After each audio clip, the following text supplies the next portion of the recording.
Chapter 25. What he wanted to ask was naturally related to the secret. The two of them stood far away.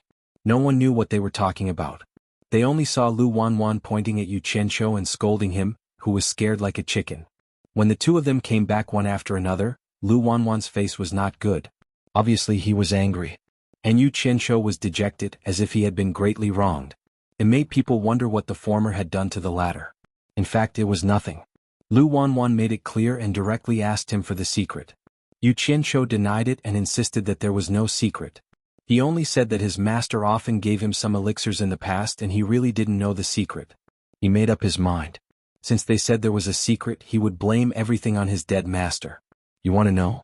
You can ask my master. After learning the truth from Wu Baoru, Lu Wanwan had already regarded Xianxia as a scoundrel. Naturally, he didn't believe what he said. After asking for a long time, he still didn't get the reason. Lu Wanwan was so angry that he shouted. In the end, he even threatened Xianxia, but Xianxia still insisted that he didn't know. Lu Wanwan said, "You won't tell me, right? You will tell me when you are obedient." The two of them parted on bad terms. Then he pulled Gao Shiping aside to talk to him with a sullen face. Everyone could see that the atmosphere was a little strange. His granddaughter Lucia, however, opened her big eyes carefreely and pestered Xianxia, asking him to write a song for her. Xianxia glanced at Lucia's exquisite figure that was already beginning to take shape. He cursed the old man in his heart for being so arrogant. "If one day you make me angry, I'll make your granddaughter pregnant. Let's see if you can still be so arrogant then." But on the surface he still pretended to be lost. He smiled bitterly and said, "Why should I write a song? It's still unknown whether I can live past this year." Chu Ping'er and others were shocked when they heard this. Lucia asked, "Martial uncle, what's wrong?" "What's wrong?" Xianxia forced a smile and said in a desolate tone, "It's a pity that my teacher died early and there's no one to protect him. Now that I've offended Elder Wu, I'm afraid that even the sect's elders will want to kill me. Today, your grandfather came here on behalf of the sect leader to make me plead guilty and submit to the law." They looked at each other and thought to themselves, "No wonder Elder Lu brought us here today. I thought he really wanted to broaden our horizons." "Nonsense, my grandpa is not that kind of person." Lucia defended her grandpa. Whether it was nonsense or truth, it didn't matter. "Does it mean anything to me? What's in it for me to lie to you?" Xianxia's expression was bleak and bitter. Everyone was speechless. Suddenly Xianxia's eyes lit up and he said emotionally, "If I, Xianxia, am really guilty as a man, I will take responsibility for what I've done. Your grandpa doesn't need to say anything, and I will kill myself here to apologize to the world. But I'm innocent, so how am I supposed to plead guilty? Although my master is dead, if you want me to compromise, I absolutely can't do it. I'd rather die standing than live kneeling." His words were firm and resolute, and his imposing manner was even more awe-inspiring. Everyone who heard him felt deep veneration. Even Lucia believed his words and lowered her head sadly. Lu Wanwan and Gao Shiping came back. The former glanced at Xianxia and sneered, while the latter shook his head helplessly. Xianxia looked at Gao Shiping and said with a faint smile, "Senior Martial Brother Gao, you don't have to feel embarrassed. I guess Martial Uncle wants you to help me? It doesn't matter, just do as he says." Gao Shiping was taken aback. He looked at Lu Wanwan with an embarrassed look on his face. Lu Wanwan snorted and said, "You refuse a toast only to drink a forfeit." Combined with the scene in front of them, everyone believed that Xianxia was telling the truth. It seemed that Elder Lu was really going to punish Martial Uncle Yu. Someone became anxious. Lucia immediately stomped her feet and shouted at Lu Wanwan, "Grandpa, how could you do such a thing?" Lu Wanwan glared at her and shouted, "This is an adult's matter. Why are you interrupting? Let's go back." Lucia did not comply and made a fuss. In the end, she was dragged away by her grandpa. The group of disciples also turned into flowing lights and followed her. "Old thing, how dare you threaten me? Today I'll give you some extra food so that you can go back and enjoy the show, so that you won't come here for nothing," Xianxia murmured as he looked at the people flying away. Although he said it softly, he did not mean to avoid the two people beside him. Sure, Xiaotian was not an idiot. Combining what his big brother had said before and listening to what his big brother had said, his eyes that were originally solemn and stirring were instantly filled with shock. Although Gao Shiping did not know what had happened, he could tell that Xianxia was scolding Lu Wanwan. He could not help but admire Xianxia's courage. He even dared to scold an elder of the sect.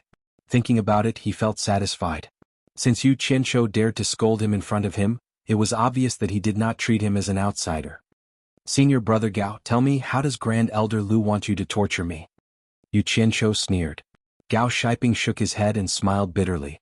Junior brother, it seems that you have really offended the sect leader. Elder Lu actually came here to pass on the sect leader's decree. He did not say anything else. He only told me that from today onwards, junior brother, your mining volume will be doubled. So, you know, I can protect junior brother and other things, but the mining volume of spirit stones will be supervised by the disciples of several branches. I dare not be biased. I am afraid that junior brother will not be able to complete the task. As for the punishment, I will also. Yu Qianzhou waved his hand and interrupted him. Senior brother, you don't need to say any more. I know. Senior brother, just do what you have to do. You want to stump me with such a small matter? How childish. Gao Shiping secretly felt that it was a pity. In this way he was afraid that his share of income would be gone. Those were upper-grade spirit stones. Yu Qianzhou seemed to see through Gao Shiping's thoughts. He smiled and said, Don't worry, senior brother. 1 or 2 spirit stones is not a problem for me. You and I will continue as usual. However, there is one thing that I have to trouble senior brother with. His words had already made some things clear. Gao Shiping understood that Yu Qianzhou was clearly telling him that he would not be lacking in upper-grade spirit stones. His eyes immediately lit up. He patted his chest and said, If junior brother has no problem, I naturally have no problem. Just tell me what you need. Yu Qianzhou smiled. He was very fond of people who did things straightforwardly after receiving money. These kinds of people were not afraid of you reaching out, but afraid that you would not accept. He said in a low voice, I hope senior brother can prepare more food and wine for us to bring into the cave. After all, if the mining volume increases, it will be a big problem if we don't have enough to eat. I was wondering what it was. Junior brother, don't worry. I will take care of this. Gao Shiping promised. Yu Qianzhou then said to Xiaotian, Xiaotian, go and rest now. Once you are full of energy you will start work tomorrow. Gao Shiping also said, You are sure Xiaotian, right? Follow junior brother well. When the time comes I will treat you well. What a joke. Helping Yu Qianzhou well was the same as helping him well. Of course he would say that. Sure Xiaotian nodded and went back to his room without saying another word. Actually he was not worried at all. Not to mention doubling the size of the place boss found, even if it was 3 or 4 times bigger he would still dig it out. After the 3 of them left, Yu Qianzhou lazily lay back on the chair and continued to bask in the sun. He was thinking about a problem now. The conflict between him and Ong Guangceng had reached this point. It seemed like it was impossible for him to stay here for a long time. However, it was even more impossible for him to tell anyone about his secret. In this cultivation world where the strong preyed on the weak, that was his trump card to save his life. He would not tell anyone about it. The current solution was that as long as he could stay in the spirit stone mine for 1 more day, he would do his best to fish for as many spirit stones as he could. When he had enough spirit stones he would leave. If this place did not keep him, there would be another place for him. What was there to be afraid of? The next day, after entering the spirit stone mine, Shi Xiaotian noticed that boss's face was much more serious. After entering the mine, he did not walk slowly and directly brought them to the mining area. He was secretly puzzled. What was boss worried about? With so many spirit stones, would he be afraid of not being able to complete the task? Before digging, Yu Qianzhou cautiously instructed, Xiaotian, from today onwards, do your best to mine for middle-grade spirit stones. Leave the low-grade spirit stones for now. We'll talk about it later. Got it? These 2 days Shi Xiaotian was already extremely impressed by boss. Seeing that boss was so serious, he understood that he must have his reasons. He did not ask much and nodded heavily. Yu Qianzhou looked at him appreciatively and nodded. The 2 of them immediately split up and started the mining in full swing. Within 3 days Yu Qianzhou returned to the Golden Pearl. Seeing the tall pile of spirit stones in the forest, he did not seem too satisfied. He knew that money was not enough when it was needed. Since he had embarked on the path of cultivation, he must do his best to lay a good foundation for the future. Originally, this elegant place was filled with spirit stones. White Fox was a little unhappy. Seeing that Yu Qianzhou rarely showed up, she wanted to say a few words to him. However, when she saw the rare seriousness on his face, she knew that something must have happened. Just as she was about to ask a few questions, that hateful guy disappeared again. As he wished, Gao Shiping obtained another high-grade spirit stone. Yu Qianzhou had also completed their quest. Seeing that, Gao Shiping was filled with admiration. Yu Qianzhou gave them good food and wine. Halfway through the wine, Gao Shiping stopped drinking and asked them to continue. Yu Qianzhou asked curiously, "Senior Martial Brother Gao, you haven't drunk to your heart's content. Why don't you drink?" "The sect sent people to transport the spirit stones. I still have something to arrange. Originally all the miners had to go to work. However, Junior Martial Brother, you two don't have to. Just drink without worry," Gao Shiping said. Yu Qianzhou nodded and saw him out. Not long after the wine and food were finished, Gao Shiping came back with a sad face. He smiled bitterly and said, "Junior Martial Brother, I'm going to break my promise. This time the elder leading the team is Elder Lu Wanxian. When he saw that you weren't among the miners, he reprimanded me and ordered you to work with the other miners. Junior Martial Brother, I'm sorry. Damn it. That old fart, he's going all out against me." Yu Qianzhou stood up and cursed. However, he had no choice but to go with Shi Xiaotian and Gao Shiping. At the cave where the spirit stones were stored, Lu Wanhuan, who was standing in front of a group of miners, snorted when he saw Yu Qianzhou. This brat's granddaughter had been quarreling with him for the past few days. The dozen elders beside him also looked over. They were all familiar with Yu Qianzhou. Seeing that everyone was present, Lu Wanhuan took out a small golden dragon from the storage pouch at his waist. He made a few hand seals and shot a few white lights at the little golden dragon. Then he tossed the golden dragon into the air. The golden dragon emitted a dazzling light and grew with the wind. In an instant, an incomparably huge and lifelike dragon landed in front of everyone. Lu Wanhuan made another hand seal. A giant scale on the dragon's abdomen fell down, creating a large hole. The dragon's scale happened to be the stepping stone to enter the cave. Yu Qianzhou was amazed. Although he had heard of this transportation artifact before, it was his first time seeing it. After the group of miners was inspected, they were all herded into the cave. The huge cave was filled with bags of spirit stones. Yu Qianzhou drooled at the sight of it. Then they were ordered to carry the bags of spirit stones into the dragon's abdomen.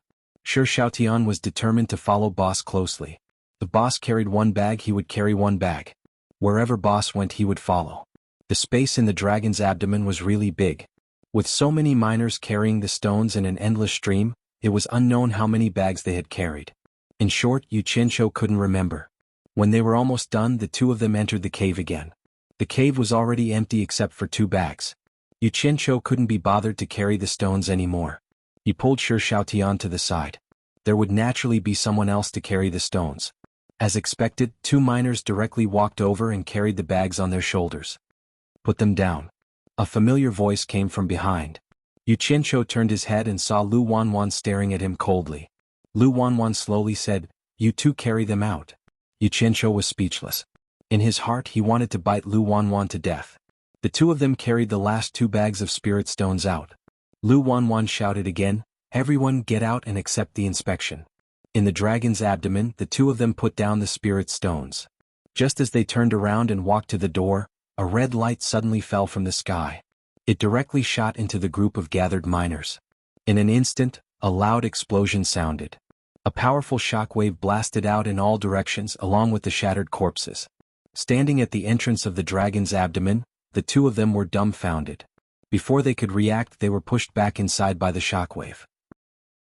Demonic cultivators are attacking. Disciple Kuangtsung, follow me to fight. Lu Wanhuan's hysterical shout came from outside. The 2 elders guarding the dragon's abdomen instantly shot out. Chapter 26. Just as Yu Qianzhou and Shi Xiaotian were about to get up, they heard a loud crash above their heads. The dragon's body shook non-stop. When they looked up, they saw several large dents on the top. The sounds of fighting outside seemed to be getting more and more intense. The dragon's body was affected, and the ear-piercing sound of metal shook their ears until they felt dizzy. They really couldn't take it anymore. The 2 of them staggered toward the door, almost unable to stand steadily. Holding onto the door, Yu Qianzhou shook his dizzy head and looked out. He was immediately dumbfounded. Figures were flying everywhere in the sky and on the ground. Colorful rays of light whistled and attacked in all directions. Explosions were everywhere and the crazy shouts were like thunder.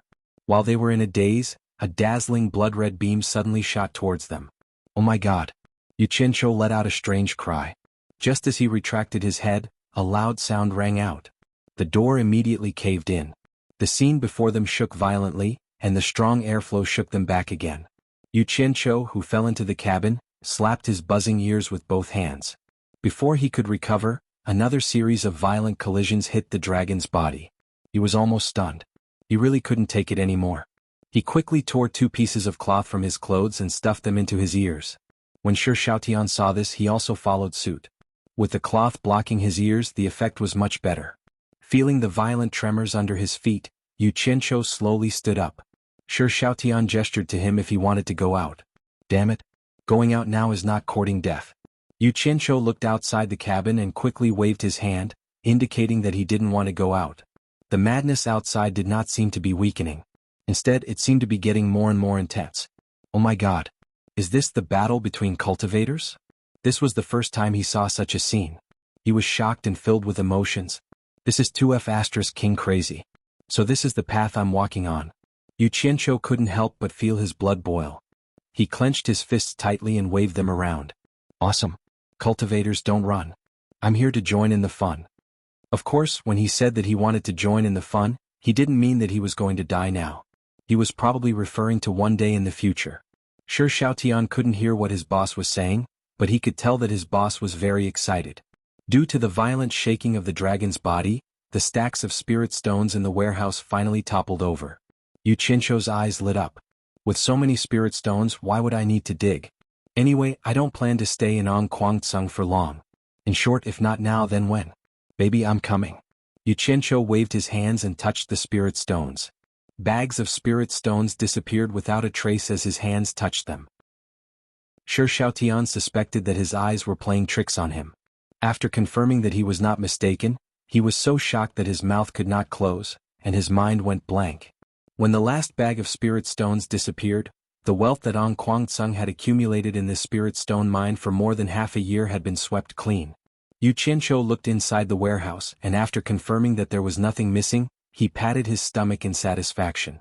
His gaze fell on the dumbfounded Xiaotian and he chuckled. He walked over and said, I'll send you to a fun place. After saying that, he didn't care if Xiaotian heard him or if he was willing. He grabbed his hand and threw him into the golden bead. The one who found it the most unbelievable was probably the white fox. She finally knew how crazy Xianxia was. When the first bag fell from the sky, the white fox looked at it leisurely. But for the rest of the meal, the bags did not stop. They fell crazily until they piled up into a small mountain. She could no longer be indifferent. In a flash, she appeared in the bamboo pavilion, out of the forest, and stood in front of the huge pile of falling objects. She frowned slightly, wondering what Xianxia was doing. Her slender, jade-like fingers drew a white ray, and the cloth bag tore open with a hiss. The spirit stones scattered all over the ground. The white fox was slightly stunned, and her slender fingers drew a few more white rays. Hiss hiss hiss. More than 10 cloth bags were cut open, and the spirit stones rolled down. Her alluring red lips opened slightly and she was stunned. Could it be that this mountain of cloth bags were filled with spirit stones? Oh my god. Where did all these come from? While she was still in shock, someone suddenly shouted in the sky. She looked up and saw a figure land on top of the cloth bags and roll down. Sure, Xiaotian fell to the ground and got up. A peerless beauty was standing in front of him. Both of them asked in surprise, You Xianxia originally wanted to hide in the golden bead, but there was a serious problem in front of him. When he entered and exited the golden bead, he would return to the same place he entered from. If he entered from the warehouse, what if the transportation artifact shrank back to its original size when he came out? What would happen then? Would it become a concentrated essence? This was a risk he could not take. He shuddered at the thought of it. Xianxia hid at the entrance of the warehouse, waiting for an opportunity to slip out and escape. The commotion outside was getting quieter and quieter. Occasionally, 1 or 2 angry shouts and sounds of fighting could be heard. At this moment, Xianxia pounced outside. Just as he was about to land on the ground and escape, he felt something tighten around his neck. A large hand was strangling him.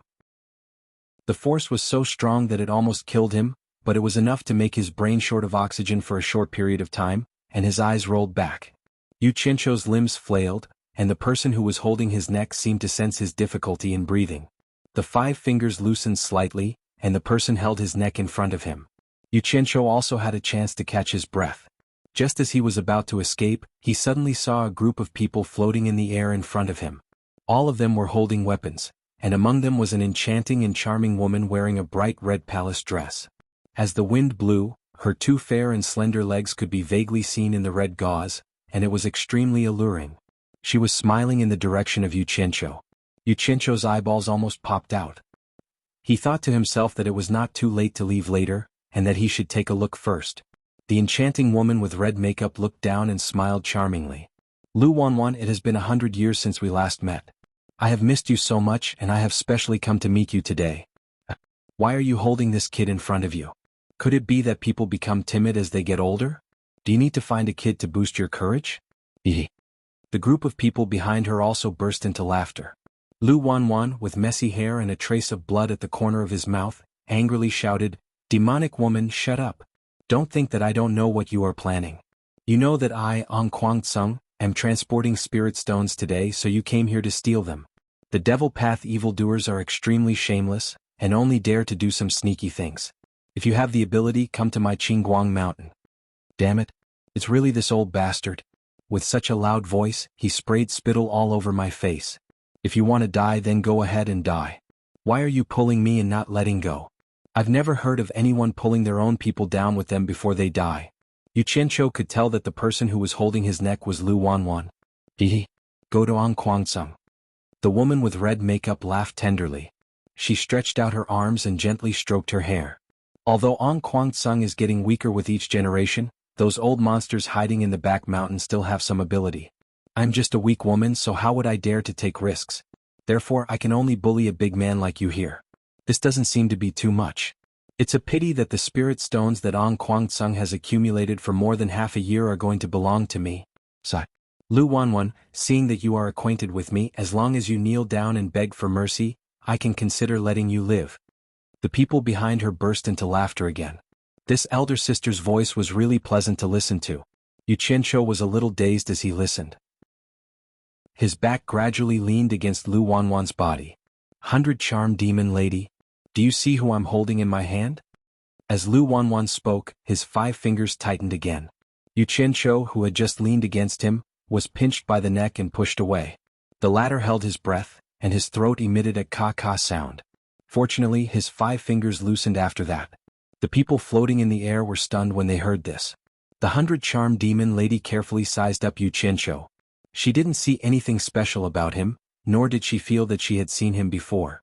She couldn't help but cover her mouth and laugh. Xuanhuan, you want to threaten me by simply holding a low-level disciple of Xuanhuan as a hostage? Do you really think that I am as stupid as you? Ah. Xuanhuan laughed wildly. Demon woman, others may not know, but do you think I don't? For the past 100 years, my junior brother has been depressed because of you and has been lonely all day. I don't think you have forgotten my junior brother, have you? Are you really here to steal spirit stones? You must be here to vent your anger after hearing about my junior brother's death, right? The ones who killed my junior brother are the Daluo sect. Why don't you go and vent your anger on them? Do you know who is in my hand? It is the direct disciple who is as close to Hao Wuwei as father and son. Demon woman, if you dare stand in my way, I will definitely kill him. Xianxia's body trembled when he heard the first part of the sentence. He vaguely guessed that the person Xuanhuan was talking about was his master. However, when he heard that the person was called Hao Wuwei, he immediately understood that Xuanhuan was probably trying to pass off a fish's eye as a pearl and find an opportunity to escape. But this was also good. If that big sister was really his master's lover, he really wouldn't dare to have any improper thoughts. The 100 charm demon lady stared at Xianxia with a glint in her eyes. Her expression turned solemn and she said sternly, so what if he is Hao Wuwei's disciple? The disciple of such a heartless person is definitely not a good person. Even if you don't kill him, I will kill him as soon as possible. As soon as she finished speaking, she turned into a red shadow and pounced forward like a ghost. *CK. No matter how beautiful a girl is, her life is more important. Xianxia was startled. Just as he was about to hide in the golden bead, his neck suddenly tightened, and his mind temporarily blanked out. He vaguely felt that he was thrown away by Xuanhuan. As soon as he regained consciousness, he felt a soft fragrance wrap around him. When he opened his eyes again, he was already lightly landing on the ground. Above him, a group of people chased after Xuanhuan. Strange? I'm actually fine? Xianxia couldn't believe it, but both sides wanted his life. He looked around and saw that there was no one around, the pungent smell of blood, and the ground was littered with broken corpses. Obviously, most of them were Ong Kwangsung's people. He could also vaguely see that a few of the corpses belonged to Ong Kwangsung's elders. He didn't dare to have any improper thoughts anymore. With a thought, he disappeared from where he stood. Chapter 27. Stop. The 100 Charms beauty waved her hand and shouted after Zhang Xian. A group of people stopped in the air. One of her subordinates asked, "Palace Master, why did you stop? Lu Wanwan can't escape. Leave him alive to inform Ong Kwangsung." More than 10 original Soul Stage elders died and so many spirit stones were lost. I believe Ong Kwangsung will feel the pinch. The Allure Beauty smiled. The man frowned and said, "Palace Master, don't you want to kill him? I'm afraid it will bring trouble to the Demon Illusion Palace." "Do you think Ong Kwangsung won't know it was us who killed Lu Wanwan?" The 100 Charm Demon Lady said coldly, "I want the Blue Light Sect to know that it was done by my Demon Illusion Palace. I don't think they have the guts to come to my Phantomine Mountain. A bunch of cowards." A trace of hatred flashed through her eyes as she looked at the direction Lu Wanwan escaped in. "Go back and transport the spirit stones back to the palace." She shouted and everyone flew back to the spirit stone mine. In the sky above the spirit stone mine, the Allure Beauty looked around in confusion. She had planted a soul sense on the young man, but why couldn't she sense it? She could clearly feel that the divine sense she planted had been easily dispelled by someone. She was at the early stage of passing tribulation.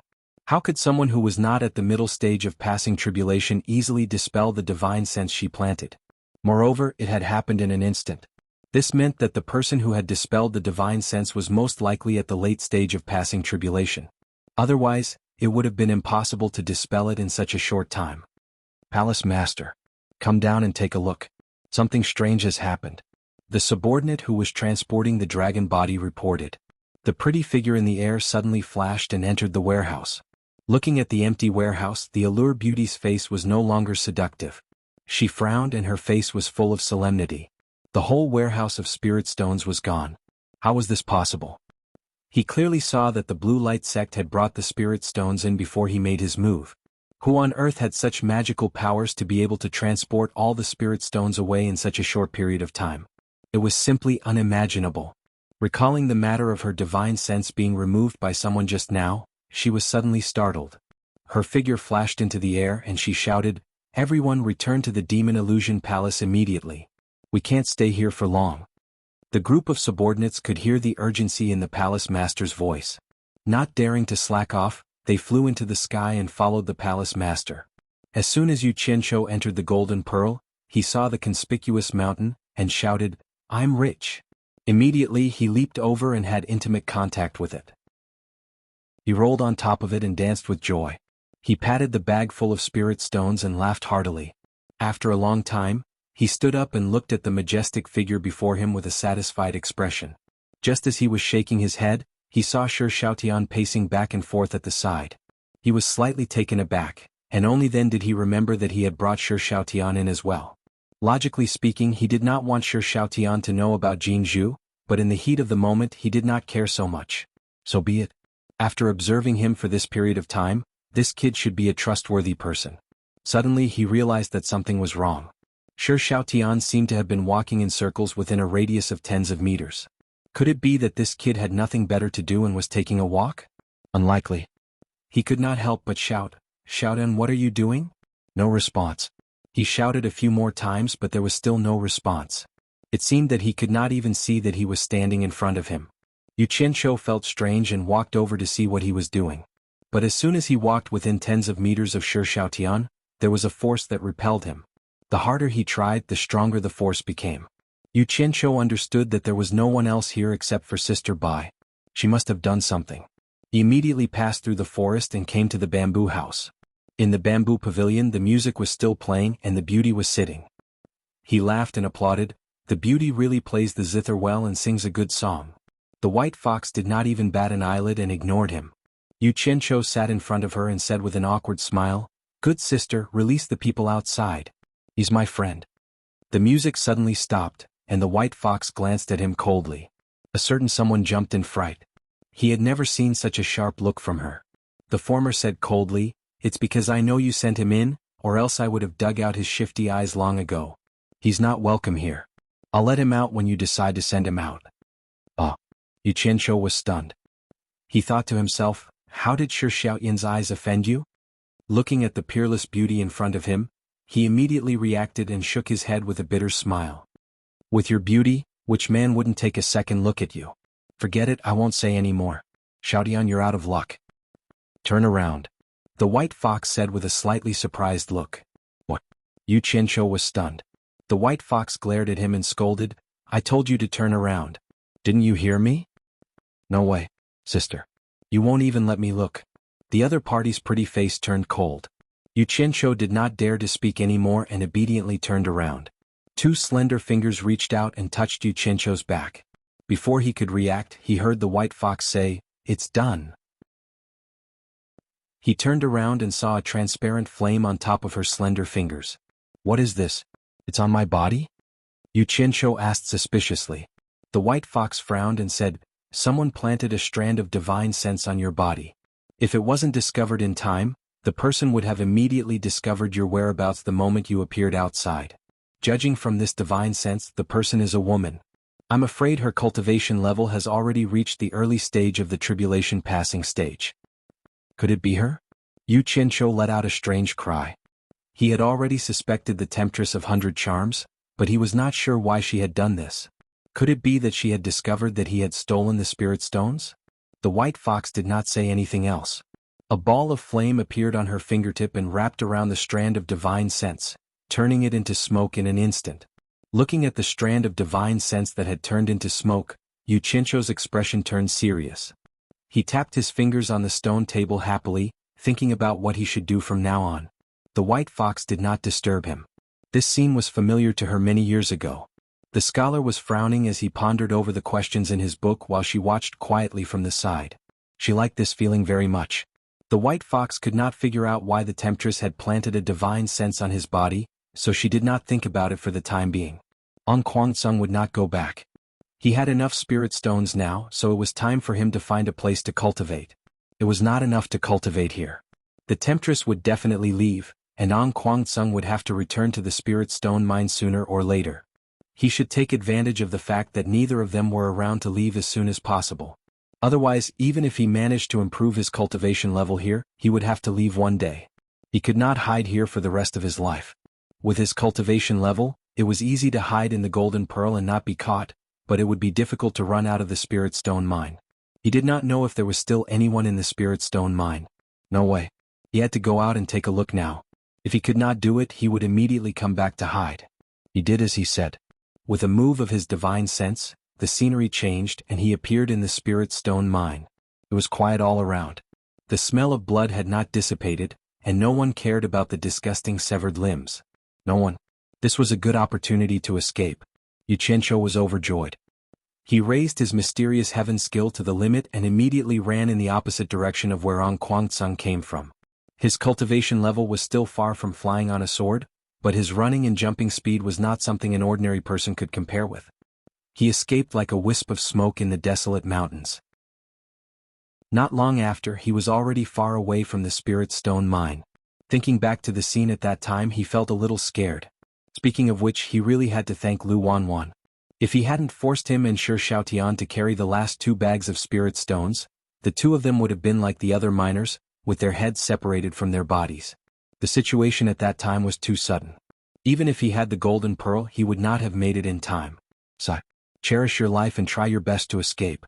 Just a while after Yu Qianzhou left, almost 100 streams of light came from the direction of Xuanhuan and landed on the Spirit Stone mine.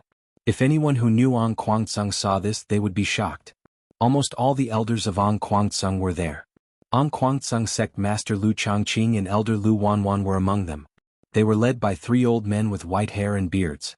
Even if Yu Qianzhou was here, he would not have seen these 3 people. Everyone glanced at the Spirit Stone mine that looked like a slaughterhouse. Their faces were all pale. When the 3 old men in the lead closed their eyes shone brightly. Just this point alone was enough to show the high cultivation level of the 3. Moreover, the 3 of them could stand in front of sect master Lu Changqing. It was obvious that their status was not ordinary. The face of the old man in the middle twitched. He said slowly, "Look around." Other than the 2 old men on the left and right, everyone behind him received the order and dispersed. Soon the elders returned and reported the situation. When they heard that all the spirit stones had been robbed and there were no survivors in the mine, the old man in the lead snorted and said, "Lu Changqing, what did you do as a sect master? Why did you store the spirit stones for half a year before they were shipped back to the sect?" Lu Changqing's expression changed. He knelt on the spot and said fearfully, "Master, the sect still has a lot of spirit stones in storage. The mining volume of the 5 spirit stone mines is increasing. I'm afraid that we won't be able to store all the spirit stones, so..." "Enough." The old man cut him off. "Spirit stones are for the sect disciples to increase their cultivation level. Why do we need to store so many spirit stones? Since the mining volume has increased, why didn't the distribution of the disciples increase? Could it be that the overall cultivation level of the sect disciples has increased? Would they be afraid of not having spirit stones to enjoy in the future? Short-sighted thing, why did I choose you as the sect master in the first place? All the disciples in the spirit stone mine are dead, and all the spirit stones have been robbed. What a shame. Lu Changqing, how do you want me to explain this to the patriarchs when I return?" "Master, please don't be angry. I know I was wrong. I am willing to accept the punishment." Lu Changqing, who also looked like an old man, had lost all of the dignity of a sect master. The old man glanced at the kneeling disciple and looked at the 2 old men on the left and right. He said in a deep voice, "Junior brothers, it seems that I, Xuanhuan, have been quiet for too long. Some time ago the Deluo sect killed my disciples and stole my spirit herbs. Now the demon illusion palace has come to kill and rob. I wonder who will come to visit next time. I just broke through to the middle stage of tribulation passing a few days ago. It's time for me to play a role. What do you think, junior brothers?" One of the old men said coldly, "If I remember correctly, Xuanhuan should be one of the top 10 cultivation sects of the Wuxia Empire." The other old man smiled faintly. "It seems that the cultivation world is too quiet now." Chapter 28. After 2 sunsets and sunrise, he could vaguely see the village with smoke rising from the chimneys. Believing that Xuanhuan would not find him, Yu Qianzhou, who was panting, stopped and returned to the Golden Pearl. The big pile of spirit stones was still there. Looking at Xiaotian again, he was sitting there dejectedly, as if he had no hope of getting out. Yu Qianzhou looked at him and shook his head. He passed through the forest and walked into the bamboo pavilion. He smiled bitterly at the beauty in the pavilion. "Sister, let him out. I'll bring him out." The white fox stopped playing the zither and glared at him. Without saying a word, she slowly stood up and walked out of the bamboo pavilion. Her white clothes fluttered as she walked out of the forest. Seeing the scattered spirit stones in the forest, she couldn't help but frown. Yu Qianzhou followed closely behind. The graceful figure in front of him was still as beautiful as ever, but the feeling that could entice him in the past was no longer there. For some reason he no longer had any desire to get intimate with the white fox. Perhaps it was because he was used to calling her big sister and subconsciously he really did treat her as his big sister. The 2 of them stood in front of Xiaotian and watched him mumble to himself. He turned a deaf ear to the 2 people standing in front of him. The sky was so close but they couldn't see anything. The strange thing was Yu Qianzhou looked around and didn't see any formation. How could it trap Xiaotian? He looked at the white fox beside him and sighed, "Drawing a prison? Sister, you're really good, teach me when you can." "I can't use it before I reach the foundation building stage," the white fox said softly. Her slender fingers formed a seal, and dozens of white lights shot out from all directions around Xiaotian. Yu Qianzhou looked carefully. The things that were shot out were actually spirit stones. The sister beside him waved her arm, and dozens of spirit stones fell onto the pile of cloth bags. So they were using local materials. Just like that, they trapped Xiaotian for 2 days. Yu Qianzhou was speechless. "In the future, don't bring irrelevant people in to disturb my peace, do you hear?" White Fox scolded. Her words really sounded like an elder sister lecturing her younger brother. Yu Qianzhou smiled sheepishly and said, "Elder sister is right." The white fox snorted coldly and disappeared without a trace. Yu Qianzhou knew that she was playing her lousy zither again. He thought to himself that she was not tired of playing it over and over again. He wondered if it was time to find a boyfriend for her. But then he smiled. Probably not, this cheap sister was completely infatuated with love. "Boss, where are you? Come and save me. Don't tell me you're really going to abandon little Tian?" Xiaotian, who was sitting on the ground, kept muttering to himself. When Yu Qianzhou heard what he was saying, he couldn't help but laugh. Of all the people he could provoke, he had to provoke the vixen, who had cultivated for 1,000 years and had reached the late stage of tribulation passing. He walked over and kicked his butt twice, shouting, "What kind of dream are you having? Come back with me." It was Boss's voice. Xianxia was stunned. He jumped up and turned around. That familiar face with an evil smile was right in front of him. He was so excited that he wanted to say something, but he saw Boss's hand reaching out and pulling him. Then his vision blurred. When he could see clearly again, the scene had changed. Fortunately, Boss was still in front of him. "Boss." Xianxia grabbed Xianxio's arm, fearing that he would run away again. Then Xianxia began to talk non-stop, pouring out all of his tragic experiences. Xianxio looked at him coldly and said, "Are you done?" Xianxia was stunned. He nodded stiffly, indicating that he was done. Following that, Xianxio gave him a torrent of abuse. The gist of it was, "Do you know who you're messing with? That's my sister. If it wasn't for me, she would have dug your eyes out." Xianxia was a bit dumbfounded by the scolding. He stared at his boss's face for a long time before muttering, "How can two siblings look so different?" Fortunately, Xianxio didn't hear him. Otherwise, he would have been fiercely provoked. "Boss, where is this?" Xianxia looked around and asked. Xianxio looked at him and smiled. He let out a long breath and said, "I also don't know where this place is. But from today onwards, the two of us will no longer exist in Ongquangsung. We also don't need to look at Ongquangsung's face anymore." He was right.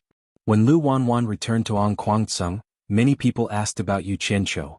The answer they got was that he had probably died in the hands of the Enchantress of 100 Charms. This made all the elders sigh. The capital of the Wuxia Empire was a bustling place. There was an endless stream of horses and carriages, and people came and went. Both sides of the smooth streets were lined with inns and tea houses. There were all kinds of shops. Walking on the streets, the sound of peddlers could be heard everywhere. From time to time, beautiful women dressed up could be seen. They were in groups of 3 to 5 trying to attract people. Looking at the signboards behind them, it was nothing more than Yihong Brothel, or 100-Flower Brothel. The ladies in the brothel had long trained their eyes. They could tell who was rich and who wasn't. For example, the two people walking on the street, the ladies were afraid to avoid them. Xianxio and Xianxia chuckled. Their current appearances were indeed unsightly. They had traveled thousands of miles and were covered in dust. Finally, they had arrived at this bustling capital city. Why did they come here? Because Xianxia was homesick. Also, the two of them had left Ongquangsung and didn't know where to go. Xianxio was also interested in seeing the capital. National Pillar General's residence? Far away from the bustling city, in front of a majestic courtyard, Xianxio read the signboard. He looked at Xianxia suspiciously and said, "Are you sure this is your home? Are you sure?" He couldn't be blamed for asking this question. The latter had led him on a few wrong paths while searching for his home. In the end, he had gone through so much trouble, and now he was led to a place with such a scary signboard. Xianxia shook his head silently. Looking at the majestic courtyard, tears welled up in his eyes. Xianxio looked at him in disdain. This unlucky child was crying so easily. It was really unbearable. However, it seemed like he was right. He didn't say anything else. He crossed his arms and waited quietly. The two of them were silent for a while. Just as Xianxia was about to knock on the door, the hurried sound of horse hooves came from afar. The two of them turned their heads to look. Dozens of horses galloped over from afar. Soon they arrived before the two of them. "Stop!" The leading young general in dark silver armor waved his hand and shouted. He pulled the reins in his hand. The strong horses neighed, and the dozens of people behind them stopped the galloping horses. Dozens of people jumped off their horses at the same time, their armor clanking loudly. Their imposing manner was truly extraordinary. "Wow, this is so much more handsome than in the movies." Xianxio was envious. The door of the National Pillar General's residence opened slowly with a dull sound. A servant walked out and shouted, "Second young master is back." He ran to the young general with a smile and took the reins. The young general glanced at Xianxio and Xianxio at the door. His gaze landed on Xianxia. He paused for a moment. Then he looked forward and strode inside. "Second brother?" The young general who had just stepped on the stairs was shocked. He turned his head slowly and looked at Xianxia in disbelief. He looked at him up and down. Then he turned and said in surprise, "Third brother? Is that you, third brother?" "Second brother. It's me. I'm Xiaotian." Xianxia stumbled over. "Third brother, it's really you?" the young general exclaimed. The two brothers ran over and hugged each other. The servant holding the horse paused for a moment, then immediately handed the reins in his hand to a soldier beside him, and hurriedly ran into the mansion. After a few words, the young general suddenly pushed Xiaoyan's shoulder away. He looked at his younger brother and said, "Third brother, didn't you get taken away by the immortals to cultivate? How did you end up like this?" And this is... The last sentence was directed at Xianxia. The latter nodded and smiled at him. Xiaotian was speechless. With tears on his face, he shook his head and choked, "Are father and mother healthy?" "Ah." The young general laughed and patted his brother's shoulder. "Come, let's talk inside." Then he waved at Xianxia and said, "This brother must be a friend of my third brother. Please come in and have a seat." Xianxia cupped his hands in thanks and followed the two brothers into the residence. The moment they entered, they could feel the oppressive aura of nobility. They were surrounded by pavilions and flowers. Servants shuttled back and forth, showing the extraordinary status of this family. Before the three of them reached the richly ornamented main hall, a group of people with a beautiful woman in their arms hurried towards them. They saw her calling from afar, "Sana." On the other side, Xiaotian struggled free from his brother's arms and ran over, shouting, "Mother!" The mother and son, who hadn't seen each other for a long time, hugged each other and cried. The latter knelt down and refused to get up. Xianxia couldn't bear to watch the crying scene, so he closed his eyes to rest. Xiaoyan's second brother glanced at him and frowned. "Mother, third brother, big brother is back." The young general smiled and turned around shouting, "Big brother, look who's here." Xianxia, who was resting with his eyes closed, also heard someone coming from behind. He opened his eyes and turned around. A young man dressed like a civil official walked in with a smile on his face.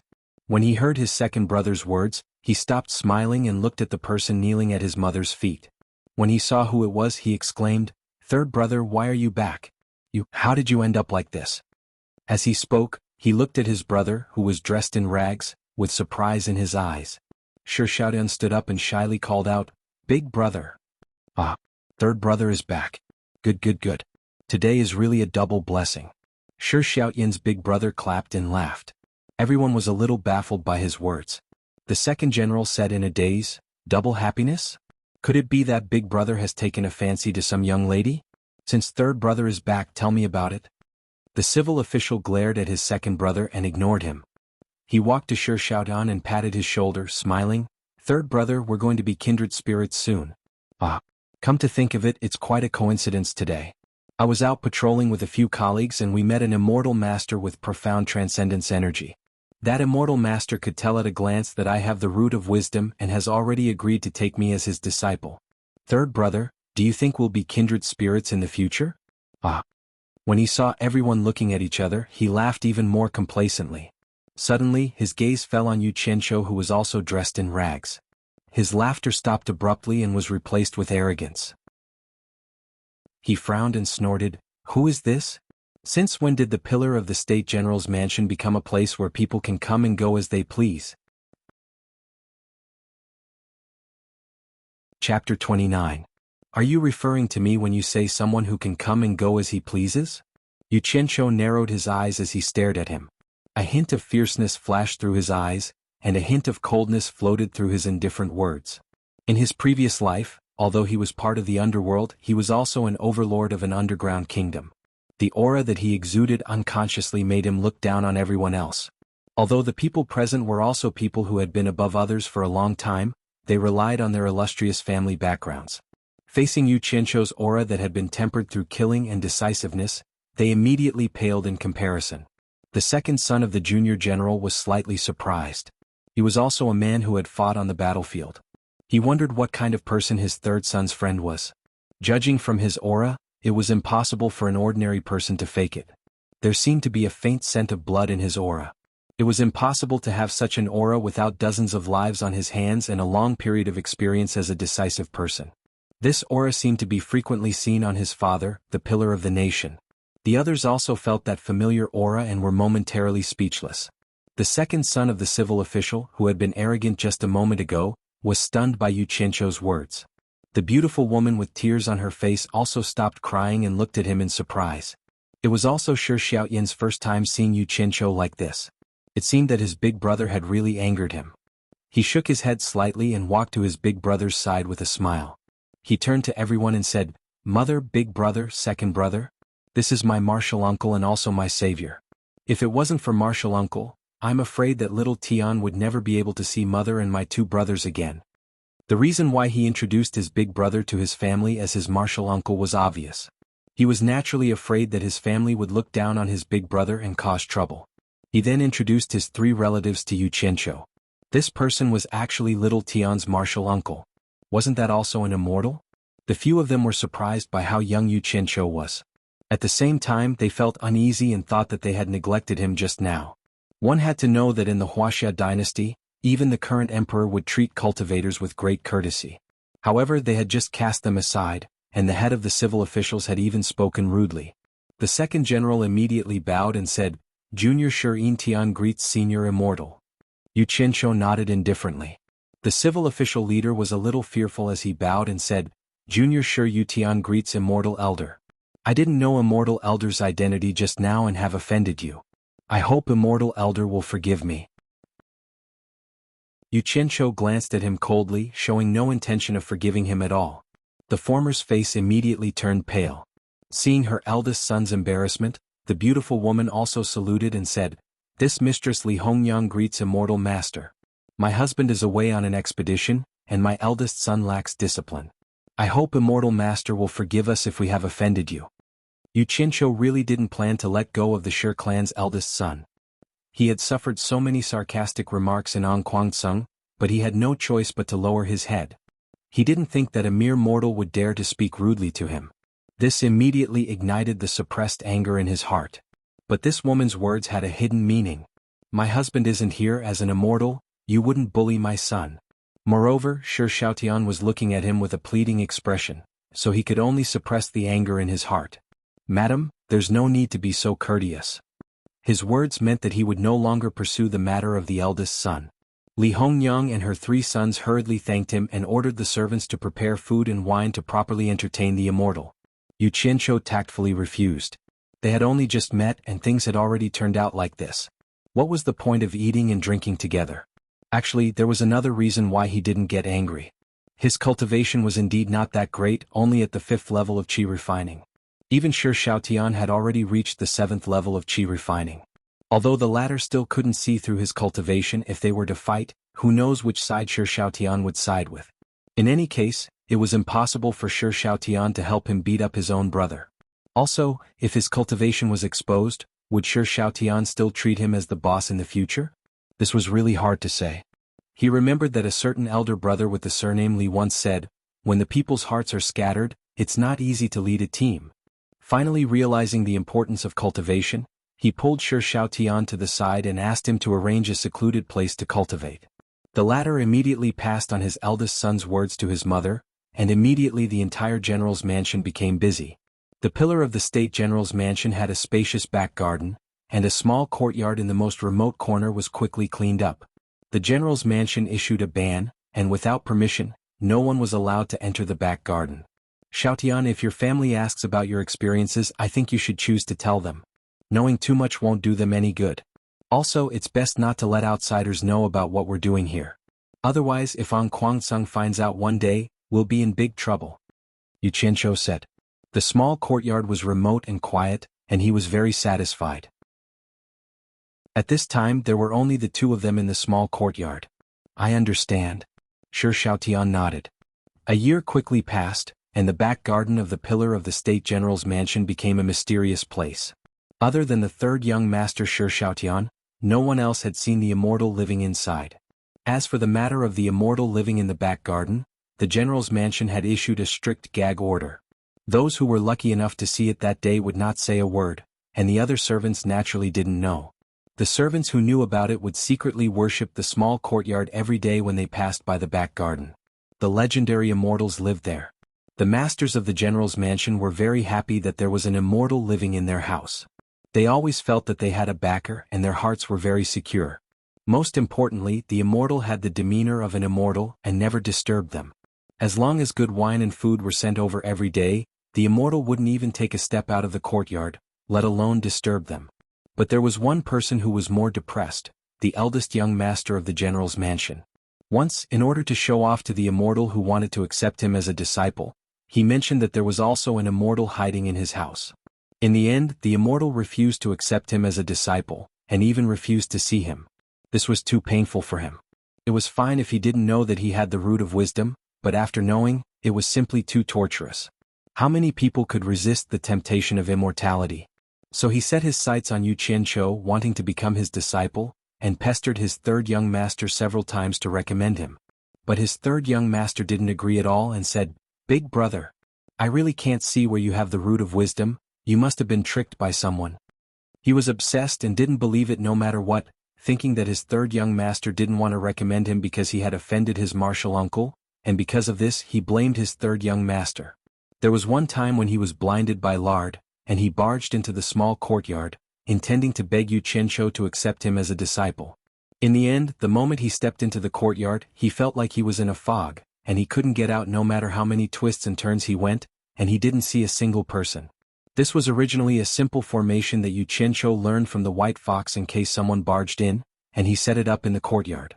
Although it wasn't a powerful formation, it wasn't a problem to trap a mortal, but he didn't expect it to trap this guy. When Shi Xiaotian found out, he didn't know whether to laugh or cry. He could bring his big brother out, but it wasn't good for him to do that, so he could only beg Yu Qianzhou to let him go. After Yu Qianzhou understood why Shi Xiaotian was trapped, he shook his head and refused Shi Xiaotian, saying that he wanted to keep Shi Xiaotian trapped for a few more days, and if he didn't let his big brother suffer a little, he was afraid that there would be no end to it. Shi Xiaotian thought about it and agreed. But after 2 days, Li Hongyang became anxious, and she couldn't find her eldest son anywhere, and the imperial court was also looking for him everywhere. In the end, Shi Xiaotian was afraid that his mother and second brother would be too anxious, so he told his family that his big brother had barged into his martial uncle's courtyard and was trapped. Li Hongyang and Shi Yintian were shocked, and they quickly went to the courtyard in the back garden, but they didn't dare to enter the courtyard again. They saw Shi Yutian running around like a headless fly, and it was obvious that he was very weak since he hadn't eaten or drunk anything for 2 days. The mother and son immediately knelt in front of the courtyard and begged Yu Qianzhou. Yu Qianzhou thought that since the food and lodging belonged to him, he didn't want to go overboard, so he released Shi Yutian and warned him that if he barged in again, he wouldn't let him off lightly. This was only a small matter, but after the mother and son saw Yu Qianzhou's divine power, they respected him even more. After Shi Yutian had a taste of it, his heart itched even more, but he didn't dare to barge in again. Relying on the large amount of spirit stones and the golden pearl, Yu Qianzhou successfully broke through to the 10th level of qi refining in a short period of 1 year. Shi Xiaotian reached it earlier than him. After reaching the peak of qi refining, the next step was foundation building. After asking the white fox, a very serious problem was placed in front of him. Foundation building, core bearing, nascent soul, and tribulation passing were the 4 thresholds that cultivators couldn't cross. These 4 thresholds couldn't be crossed without the help of external forces, and the so-called external forces referred to the miraculous pills that could cleanse one's meridians. Why must one cleanse one's meridians? A cultivator's body was like a vessel. If the vessel wasn't strong enough, it wouldn't be able to bear a stronger cultivation. If one forcefully broke through, there would only be one result, and that was death by the explosion of the body. Yu Qianzhou asked the white fox, "You were trapped in the cave for so many years and didn't take any miraculous pills, so how did you break through from the nascent soul stage to the tribulation passing stage? Now that I know this is the magical effect of the golden pearl, does that mean I can also use it to advance?" The white fox told him again, "This is not the same thing. The cultivation world was divided into 3 paths: human, demon, and ghost. The white fox belonged to the demon path, which was different from the other 2 paths. The demon path's cultivation and body refinement were carried out at the same time. If the body refinement was not successful, cultivation would be difficult. It was the hardest path to cultivate among the 3 paths, but it was also the most powerful among the 3 paths. The ghost path was the easiest path to cultivate. They didn't cultivate spiritual qi but yin qi. As long as there was enough yin qi, they could increase their cultivation without any restrictions. However, due to the restrictions of the laws of heaven and earth, its power was also the weakest among the 3 paths. Although the human path was divided into the righteous path and the demon path, this was just a division between people. In fact, it was just a difference in the cultivation method. In the end, there was only one path. The human path was intelligent, and the 3 paths were respected. For the demon path, if they wanted to ascend to the immortal realm, they wouldn't have a chance if they didn't cultivate into a human form. Perhaps there was a gain and a loss. The laws of heaven and earth gave the human path the best, but gave it the weakest body. Therefore, the human path could think of many ways to increase their cultivation, but the body was the biggest restriction. In short, it told him that although the golden pearl was extremely strange since it existed in the world, it had to follow the laws of heaven and earth. Some things couldn't be changed randomly, so it could help demons, but it might not help humans. The white fox also said, when the golden pearl was in my body, although I didn't use it, I could feel the changes in my body and cultivation day after day. How did you feel after swallowing it for such a long time?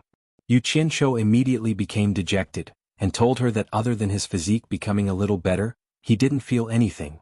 The white fox sighed. This kind of treasure of heaven and earth must have its own advantages for the human, demon, and ghost paths. There was no other way. It seemed that he still had to get a building foundation pill to build his foundation. She also didn't eat it when he asked the white fox, so she didn't know how it was done. She only knew that the bigger sex should have the recipe to refine the building foundation pill, and it wasn't an important secret.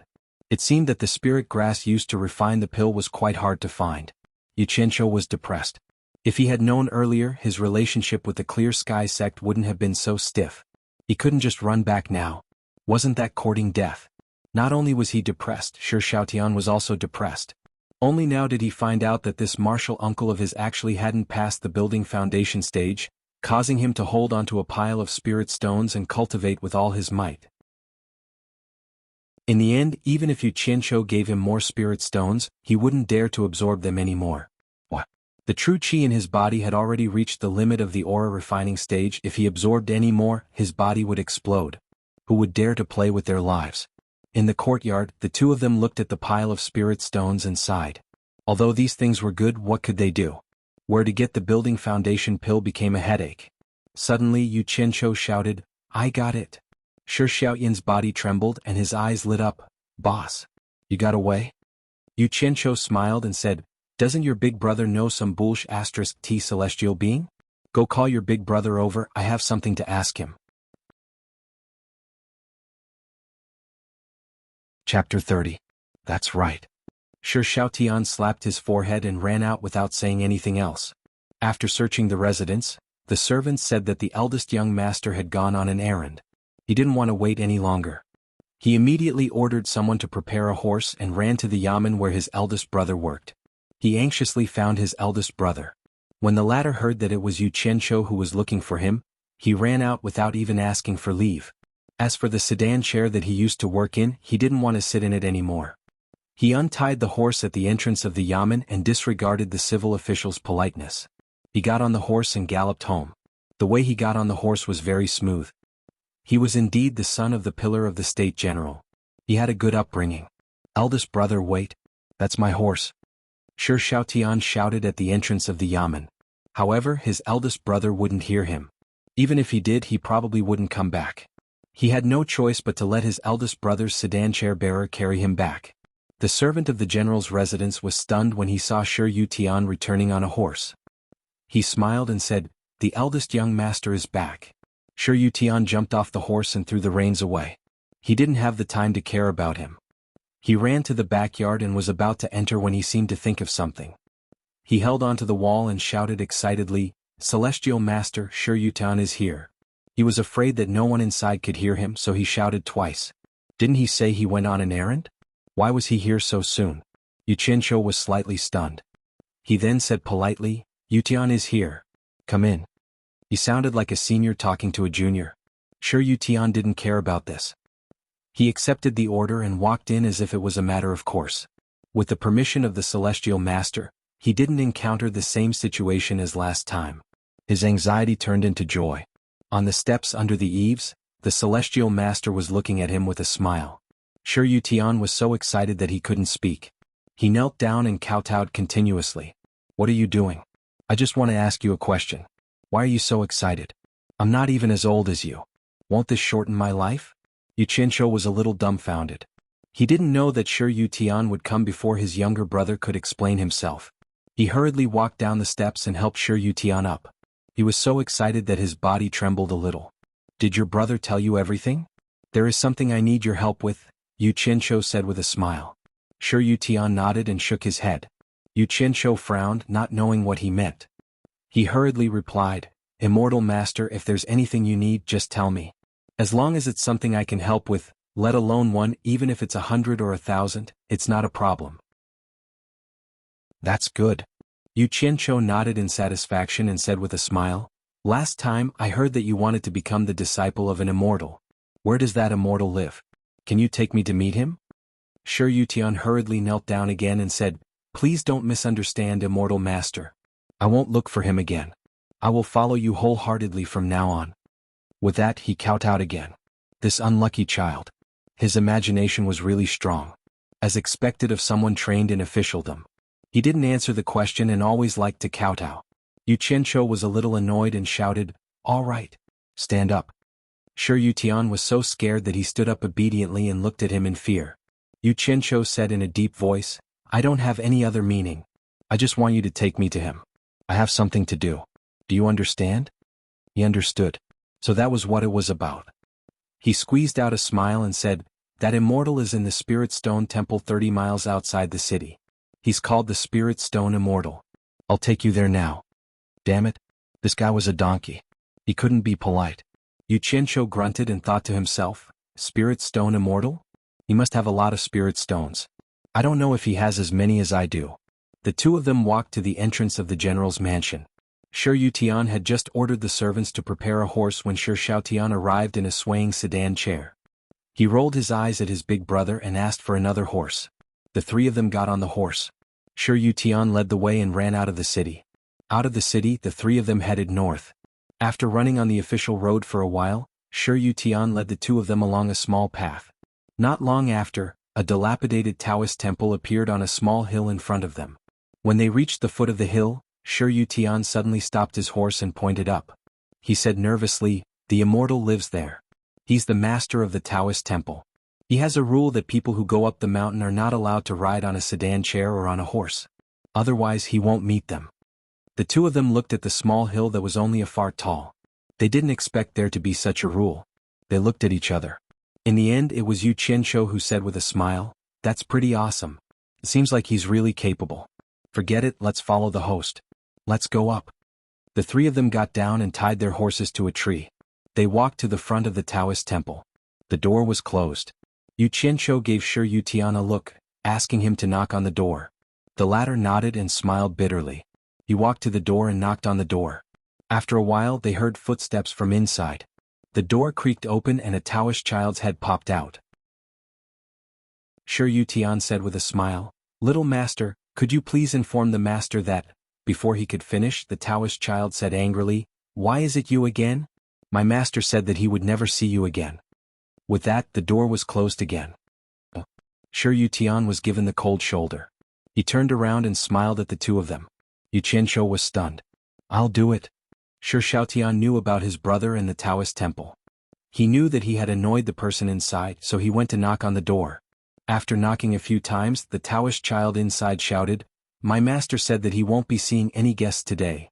Sure Xiaotian turned around and spread his palms innocently, indicating that there was nothing he could do.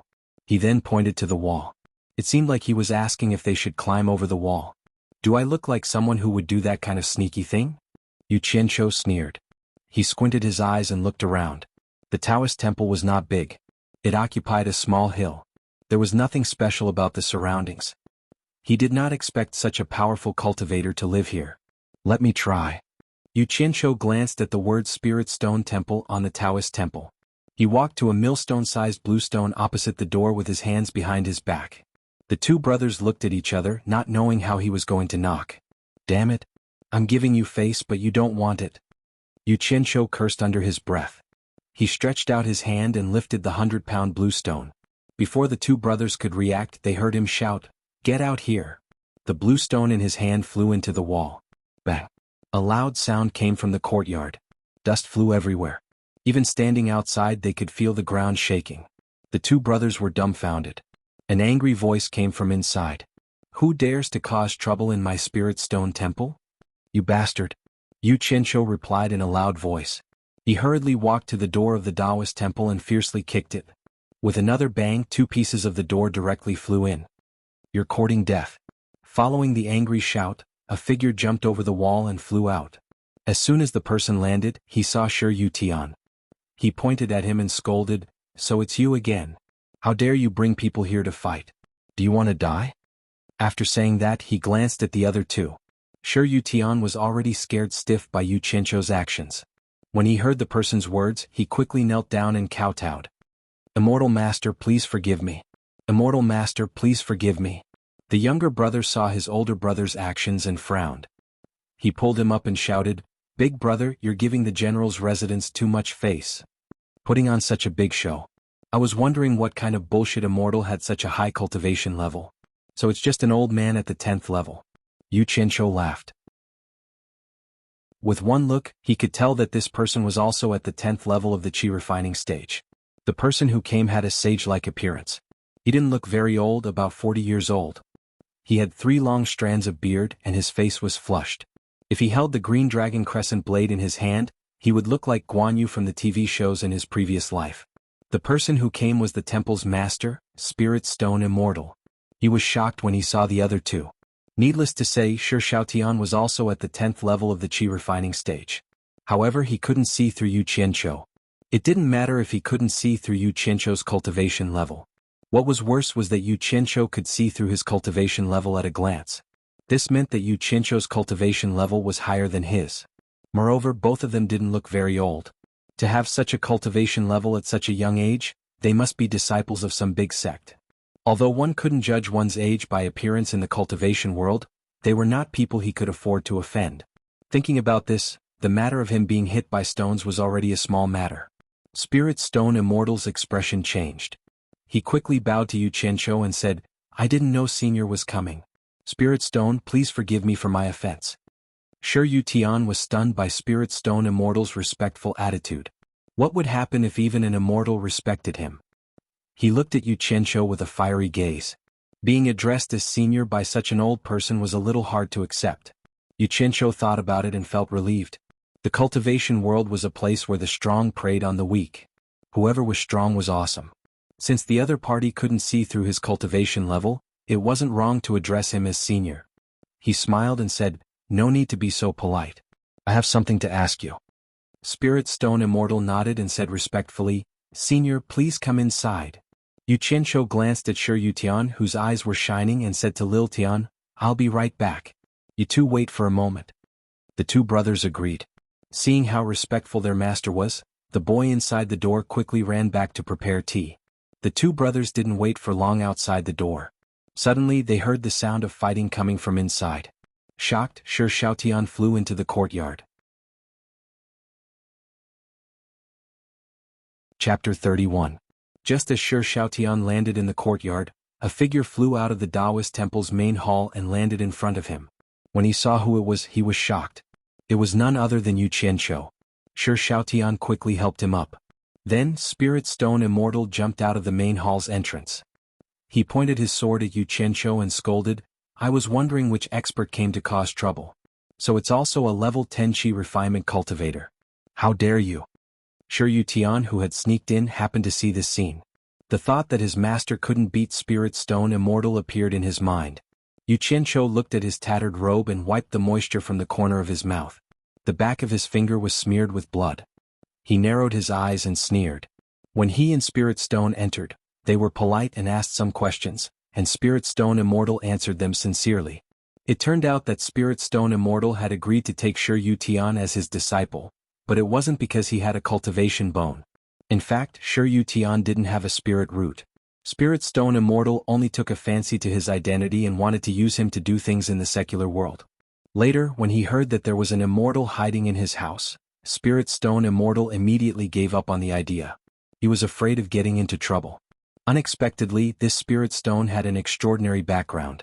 He was born in the Wuxia Empire's #1 cultivation sect, the Supporting Immortal Island, and his grandfather was an elder of the Supporting Immortal Island. After his grandfather passed away, Supporting Immortal Island declined in his father's generation. Supporting Immortal Island was different from other sections. It had a strange rule. If a disciple failed 3 times in a row, they would be chased out of the sect to make a living on their own. Spirit Stone Immortal Island was chased out of Supporting Immortal Island and ended up here. Perhaps he was afraid that Yu Qianzhou would look down on him. He told Yu Qianzhou a secret. Although he wasn't doing well now, it was still possible for him to return to supporting Immortal Island. Because his grandfather was an elder, he had an supporting immortal medallion. This was something only elders and above had. Anyone with a spirit root could use the token to join the supporting Immortal Island. However, the token could only be used once before it was taken away. Thus, he wanted to see if there was a chance for him to reach the Foundation establishment stage outside before going back. Otherwise, if he ran back rashly and failed to reach the Foundation establishment stage next time, he would be chased out again. Then he would not have a chance to go back anymore. Yu Qianzhou had just escaped from Kuangtsung. He had no place to get Foundation Building Dawn, so he came here to inquire about Foundation Building Dawn. Now that he heard that this guy actually had Foundation Building Dawn, how could he not be happy? He then asked Yu Qianzhou if anyone could join Fuxian Island with a token. Spirit Stone did not suspect anything as he had already determined that Yu Qianzhou was a disciple of some other sect. He confidently told Yu Qianzhou that Fuxian Island only recognized the token and not the person. Yu Qianzhou was delighted. He asked Spirit Stone if he could give the immortal supporting token to him. When Spirit Stone heard this, he got a huge shock and scolded himself for talking too much. However, he was afraid that Yu Qianzhou would snatch it from him, so he tactfully refused. Spirit Stone's guess was right. Yu Qianzhou really had the intention to rob him. Seeing that soft talk didn't work, he could only force it from Spirit Stone. However, this immortal supporting token was Spirit Stone's last hope of joining the supporting Immortal Island. Naturally, he was unwilling to give it to Spirit Stone. One wanted it forcefully while the other didn't. The two of them finally started fighting. Because Spirit Stone couldn't see through Yu Qianzhou's cultivation, he was rather afraid at first. He resisted with all his might. After a few moves, he was shocked to discover that Yu Qianzhou was only Qi refinement level 10. Spirit Stone's confidence was greatly boosted. Only then did Yu Qianzhou realize that although their cultivation levels were similar, Spirit Stone's battle experience in the cultivation world was far from Spirit Stone's. Hence, the scene that Shi Xiaotian and his brother saw happened. "Boss, let me do it." Shi Xiaotian stared at Spirit Stone. "Hee. No need, you stand to the side." Yu Qianzhou sneered and pushed Shi Xiaotian away. In his subconscious, he was still the boss of the underworld. Since he was the boss, if he couldn't win and let his lackeys fight, then he wouldn't be able to survive in the future. Spirit Stone's confidence was greatly boosted. "Young man, I'll give you a chance. Go back and improve your cultivation before coming back." Just as Yu Qianzhou was about to scold him back, he suddenly felt his dantian heat up. He secretly circulated his energy to check and saw that the golden pearl in his dantian was emitting a golden glow. His whole body suddenly became warm. The meridians that were broken by the palm strike were actually slowly healing. So the golden pearl had such a magical effect? It was indeed a good item. Yu Qianzhou, who had calmed down, stared at the sword in his hand. This was the sword that his master, xianxia, had given to him. This was the first time he used it in a fight. He had clashed a few times just now, but there wasn't even a scratch on it. The quality was indeed good. It just didn't feel as smooth as the machete from his previous life. Damn it. What bullsh *T cultivators. Today he had finally experienced it. If one's cultivation hadn't reached the foundation building stage, fighting was no different from fighting with mortals. They couldn't fly, and it was even more impossible for them to casually swing their swords like the white fox. If they used all their strength, they might be able to use the move, air-splitting palm, but the opponent wouldn't just stand there and let you chop them. I don't believe that I, your father, was considered an expert in one-on-one fights and group fights in my previous life. Today, I won't be able to defeat you. Thinking of this, he pointed the sword in his hand at Spirit Stone and coldly said, "I'll ask you again, are you going to give me the item or not?" Spirit Stone was stunned. He couldn't win, yet he still dared to be stubborn. He couldn't help but laugh evilly. "You really don't know life from death. I gave you a chance, but you don't want it. Then you can stay here and don't leave." After he finished speaking, he fiercely pounced forward and stabbed with his sword. "Meeting on a narrow path, the courageous wins." A phrase flashed in Yu Qianzhou's mind. With a sigh, he swung his sword to block the sword that was stabbing at him. Immediately, he held the sword with both hands and used all his strength to wildly hack at it. The long sword whistled through the air as it chopped down. Spirit Stone was slightly startled. He raised his sword to block the attack and dodged to the side. Clang. He suddenly felt his palm go numb from the impact, and his sword almost fell out of his hand. He quickly took a few steps back. However, the other party followed up as if he didn't care about his life. He held the sword with both hands like it was a knife and hacked at Spirit Stone in a frenzy. Xianxia chased after Spirit Stone, who was dodging all over the place. His sword wanted nothing more than to hack him in half. Clang clang clang. The long swords clashed non-stop. Xiaotian, who was originally secretly worried for Xianxia, was dumbfounded. Today he finally understood a principle. So swords could be used like this. Boss's sword dance was astonishing. It was simply unforgettable after seeing it. It was like a torrential storm of attacks without any regard for his life. Xiaotian, who was hiding at the side, was also a little dumbfounded. So this was how immortals fought. They didn't seem to be much different from the hooligans on the street. They didn't have any of the legendary elegance at all. He couldn't help but ask himself, even if I could cultivate in the future, would I be able to do this? In an instant, his heart turned gloomy, and his thoughts of cultivating became colder. Spirit Stone, who was full of confidence just a moment ago, suddenly felt miserable after a few moves. He had never seen someone fight with a sword like this. The hand that was holding the sword was almost unable to hold it. It was a pity that he had never practiced using his left hand. Otherwise he could switch to using his left hand. That way he would be able to hold on for a while longer. Spirit Stone fled in all directions in the courtyard. He really couldn't hide anymore, so he swung his sword to block once. However, something happened that made him tremble with fear. He had unknowingly hidden in a dead corner between two side rooms. The hand that was holding the sword was already trembling from the impact. He couldn't help but be scared out of his wits. He thought to himself, "My life is over. Don't you dare hurt my master." The voice of a boy came from behind Xianxia. The boy raised a big iron rod that was used to strike a bell, and fiercely smashed it towards Xianxia's head. Xianxia took a moment to take a look. He turned around and slashed with his sword. The iron rod that was made of ordinary iron was immediately split into two. How could the boy have the strength to hold something so strong? After the web between his thumb and index finger was split open, he was immediately dumbfounded when he saw the thing on the ground. Xianxia shouted, "Scram!" Then he flew over and kicked the boy's abdomen. The boy screamed and his body flew up. While he was still in the air, he spat out a mouthful of blood. When he hit the ground, he spat out another mouthful of blood and fainted on the spot. The faces of the two Shi brothers twitched. They didn't think that Xianxia wouldn't even let a child go. This was too cruel. Shi Xiaoyan's eyes flashed and he suddenly shouted, "Boss, be careful." Although the boy didn't succeed in his sneak attack, he had bought time for his master. Ling Shi saw that Xianxia had kicked his disciple away, and it just so happened that Xianxia's back was facing him. He instantly felt that this opportunity couldn't be missed, and he fiercely stabbed with his sword. Hearing Shi Xiaoyan's warning, Xianxia didn't see what was happening behind him. He could easily guess what Ling Shi was going to do. He loudly shouted, "Go to hell!" He fiercely swung his sword and turned around. Immediately he saw his opponent's long sword stabbing towards his abdomen. A hint of fierceness flashed in his eyes.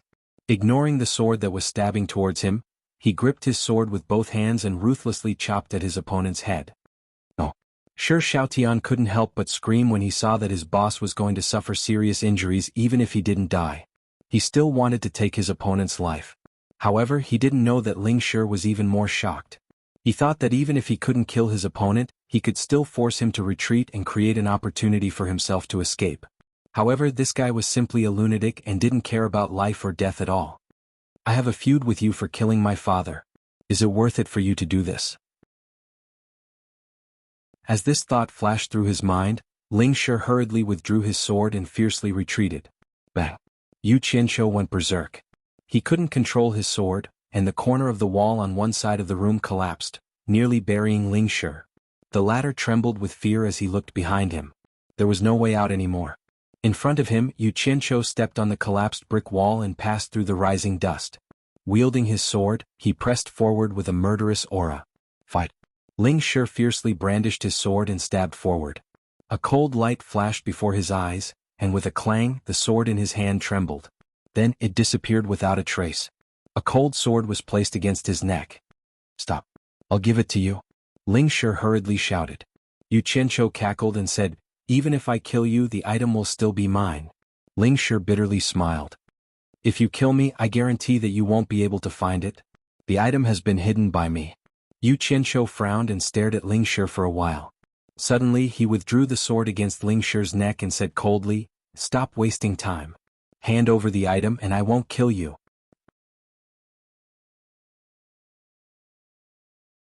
Chapter 32. Ling Shi was stunned. He didn't expect his opponent to agree so easily. He asked in astonishment, "Aren't you afraid that I'll run away?" "Run. You can try. I can also guarantee that you will suffer a fate worse than death." Yu Qianqiu snorted disdainfully and impatiently said, "Take out the item. I don't want to repeat myself a third time." Ling Shi sighed. No matter how good the item was, it wasn't as important as his life. After thinking about it, he didn't have the confidence that he could escape. He could only nod silently and step on the collapsed bricks as he walked out. Yu Qianqiu retreated and stared at him coldly. Although he said that he would let his opponent go, he still maintained a certain level of vigilance. He followed Ling Shi to the main hall and looked around. The Taoist temple was simple and didn't have many decorations. In the center there was a deity worshipped, but he couldn't recognize who it was. A large praying mat below attracted Yu Qianqiu's attention. His eyelids twitched as he thought to himself, could the immortal supporting token be hidden here? While Ling Shi was still sighing, Yu Qianqiu took a few steps forward and grabbed the praying mat. The former's expression instantly changed. Wah! The praying mat was torn apart and 2 items fell to the ground. The buckwheat husks inside were scattered all over the ground. Yu Qianqiu glanced at Ling Shi and slowly picked up the 2 items. At this moment Xiaotian also came in. His boss's ferocity just now was deeply engraved in his heart, but he didn't know why his boss would fight with his life on the line. Seeing Yu Qianqiu playing with the 2 items in his hands, and then looking at Ling Shi's reluctant gaze, Xiaotian's heart skipped a beat. Could it be that boss is fighting so hard just to snatch other people's items? Yu Qianqiu carefully examined the items in his hands. The 2 items were a wooden token and a jade plate. The wooden token was simple and unadorned, and its sides were engraved with patterns. On one side the words "Supporting Immortals" were engraved. On the other side the image of an island was engraved. Releasing his divine sense to investigate, he could feel a roaming wave of true qi. Clearly it was injected by someone. Needless to say, this was the so-called Supporting Immortals token. The words "100 Flowers Valley" were engraved on the Jade Archive. There was also a surge of Jinqi that had been channeled into the Jade Archive.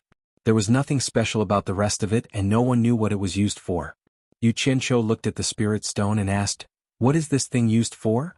Spirit Stone didn't know whether to laugh or cry. He didn't expect that the thing he had spent so much effort to hide would be found out so quickly. He had thought that no one would notice where he had hidden it.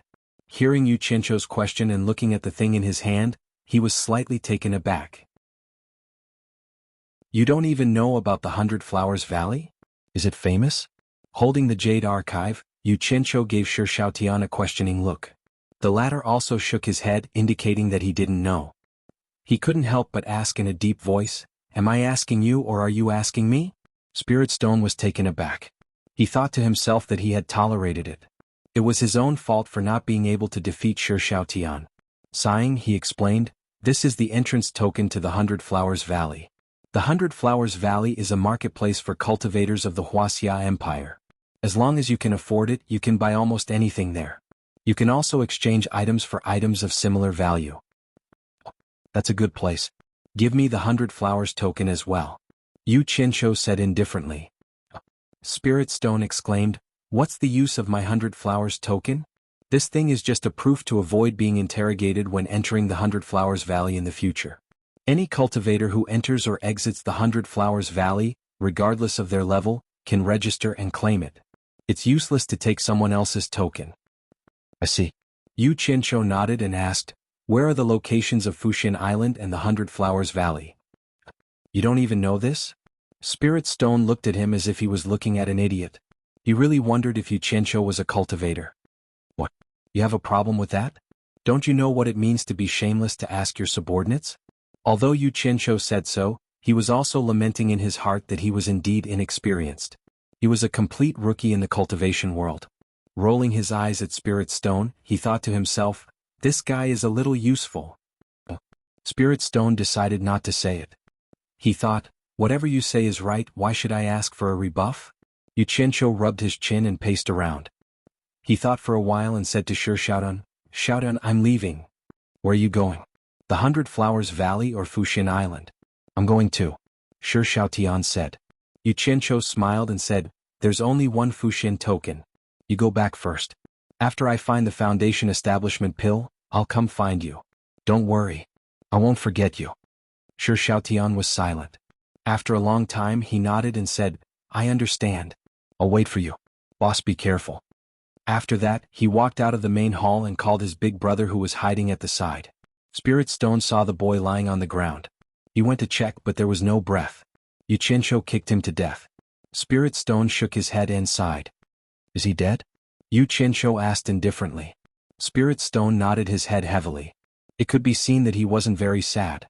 To a cultivator, killing a commoner wasn't a big deal. Yu Qianqiu weighed the 100 flowers token in his hand and handed it over with a smile. He said, I'll return it to you. Ling Shi stood up, his gaze lingering on the other immortal supporting medallion. He shook his head helplessly and extended his hand to accept the 100-flower medallion. Suddenly his wrist tightened. The hand that was handing over the medallion had already grabbed his wrist.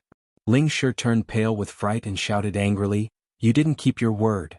Before he could finish speaking, his vision suddenly blurred and the scene changed. After pulling Spirit Stone into the golden pearl, Yu Qianqiu laughed and let go of him. Spirit Stone looked around and shouted, Where is this? Let me out. Yu Qianqiu shook his head and said, You should feel honored. This is my territory. Ordinary people don't have the fortune to enter. You untrustworthy and despicable person. You promised that as long as I handed over the Fuxin token, you would let me go. Why did you imprison me? Spirit Stone pointed his finger and cursed. No, you're mistaken. Don't you think that I did what I promised you? Yu Qianqiu waved his hand and said with a smile, First, I only said that I wouldn't kill you if you handed over the token. I didn't say that I would let you go. That's why you are still alive and well. Second, you didn't hand over the token. I found it myself. If you think about it carefully, you will know that I wasn't talking nonsense. Just based on this, I won't be breaking my promise if I kill you. Sophistry, I will fight you to the death. Spirit Stone Immortal roared and fiercely pounced over, fiercely hacking his palm towards Yu Qianqiu. The latter smiled and disappeared. Spirit Stone missed. A mocking laugh came from behind him. If I want to kill you, it will be as easy as flipping my hand. If you want to kill me, it will be as difficult as ascending to heaven. So, I advise you not to waste your energy. Spirit Stone was so angry that he cried out. He turned and pounced at Yu Qianqiu again. However, no matter what he did, Yu Qianqiu always disappeared with a smile. This went on for a long time. Suddenly, Spirit Stone seemed to think of something. He looked at Yu Qianqiu and shouted, Form displacement transposition? Is this the form displacement transposition that only a cultivator at the end of the crossing tribulation stage can use? How is this possible? Could it be that you have been hiding your cultivation? No. This is impossible.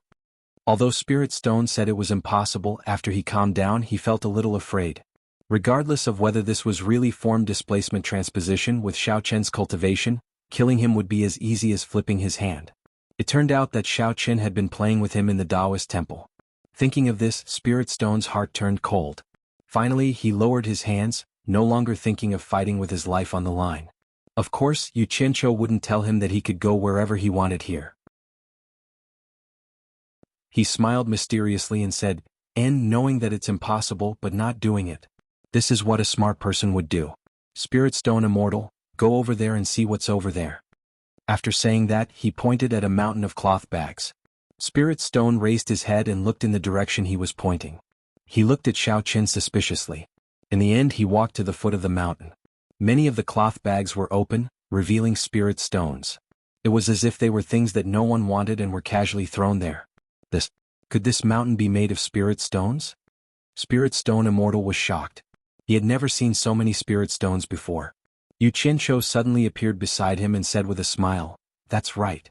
These are all spirit stones. They're all mine. Now you should know which one of us is worthy of being called Spirit Stone Immortal. Spirit Stone Immortal was now completely convinced. He couldn't beat Xiao Chen in a fight, but Xiao Chen could use money to crush him. He couldn't help but reveal an embarrassed expression. He said embarrassedly, My name is Xuanhuan. After I left supporting Immortal Island, I wandered into Spirit Stone Temple. That's why people respectfully called me Spirit Stone Immortal. There were some things that he didn't say. After he chased away the original owner of Spirit Stone Temple, he became Spirit Stone Immortal. Yu Qianqiu kept staring at Spirit Stone Immortal's expression. He was very satisfied with the current effect. This was the effect he wanted when he brought Spirit Stone Immortal here. Yu Qianqiu had no experience in the cultivation world, so he needed such a person to be his follower. As for Spirit Stone Immortal's trivial matters, he couldn't be bothered. Yu Qianqiu frowned and said, "What's Spirit Stone Immortal? Chicken is peerless and duck is peerless. Sounds so bad. I'll change your name. I guarantee it will sound better than now." "Change my name?" Spirit Stone Immortal asked in astonishment. "What? You don't want to?" Yu Qianqiu shouted in a deep voice. Spirit Stone Immortal shook his head silently. He didn't agree, but he also didn't say that he didn't agree. Anyone would feel uncomfortable changing their name again and again. Yu Qianqiu stared at Spirit Stone Immortal's red face and 3 strands of long beard. He blushed and said, "From now on, you will be called Guan Yu." Guan Yu's courtesy name is Yunchang. It means Guan as in gate, Yu as in feather, Yun as in white cloud, and Long as in long. What do you think of this name? Guan Yu courtesy name is Yunchang. Spirit Stone Immortal couldn't figure out why he chose this name. He muttered a few times but couldn't find anything special about it. He was puzzled and asked, "Why did you choose this name?" Yu Qianqiu chuckled and made a mighty pose of wielding the green dragon crescent blade. He said, "Don't you think this name is very mighty, very bold, and very weighty?" Spirit Stone Immortal shook his head and muttered, "I can't tell. Guan Yu, how weighty can a feather be? Looks like this guy isn't too satisfied." Yu Qianqiu rolled his eyes and chuckled. He said, "As long as you promise to use this name in the future, I can also guarantee that you will succeed in building your foundation within 10 years. "Really?" Spirit Stone Immortal's eyes lit up. He said happily, "As long as you can really help me succeed in building my foundation within 10 years, I promise that I will never change my name from now on, Guan Yu. If I can't do it, I will naturally change my name back." "Ah, it's a deal. It's a deal." Both of them laughed loudly. Yu Qianqiu happily patted his shoulder and said, "Guan Yu, from now on, you will follow me well. I guarantee that you will eat and drink well every day. Sooner or later, you will cultivate to the tribulation passing stage." Spirit Stone nodded and smiled. He didn't know why this guy was so happy just because he changed his name. So, sure enough, experts all have some strange hobbies. Yu Qianqiu was very pleased. In his previous life he had offered countless incense sticks to Second Master Guan and kowtowed countless times, but in the end he still died. Now he got Guan Yu as his follower. He believed that he would definitely be very impressive when he went out. "Oh, when we go out, I have to order a set of green robes and a green hat for him to wear. Then, I have to carry a long sword on my waist and hold the hilt of the sword in my hand while following behind me. This way I will look impressive, scary, and awesome when I go out." Chapter 33. Although he was pleased with himself, he did not believe that a few simple promises could completely subdue a person. It was necessary to use the necessary methods. He still had to ask the white fox about this. With a thought, the entire space within the golden bead appeared in his mind, including every blade of grass and every tree. After reaching the 10th level of qi refining, the territory inside the golden bead had expanded by dozens of times. What made Yu Qianqiu pleasantly surprised was that small streams and lakes began to appear in his territory. Because of this, he purposely got a lot of different kinds of fish to raise, birds, beasts, flowers, and plants. The bamboo pavilion was empty. Sister Bai must have gone to play with the flowers and plants again. It was already slowly changing. This was a good thing. The corner of Yu Qianqiu's mouth slightly curled up, revealing a smile. His thoughts changed. In a flower bed, the white fox in snow-white clothes was squatting in the flower bed, pulling out the weeds. Guan Yu held a pile of high-grade spirit stones and smacked her lips, asking, "I still haven't asked how I should address you?" "Yu Qianqiu, you can call me boss from now on." Yu Qianqiu replied, then immediately said, "Wait here, I'll be back soon." After saying that, his figure disappeared. Guan Yu did not deny it and sneered, "Yu Qianqiu, boss? Beauty, pulling out the weeds again?" Yu Qianqiu suddenly appeared beside the white fox in the flower bed. The latter seemed to be used to this. She did not even raise her head and was still busy with her work. She only frowned and asked, "Why did you bring someone in again?" "Sister, don't be offended. It's just that the territory is getting bigger and bigger, so I specially found someone to plant trees." Yu Qianqiu casually replied. The white fox did not say anything else.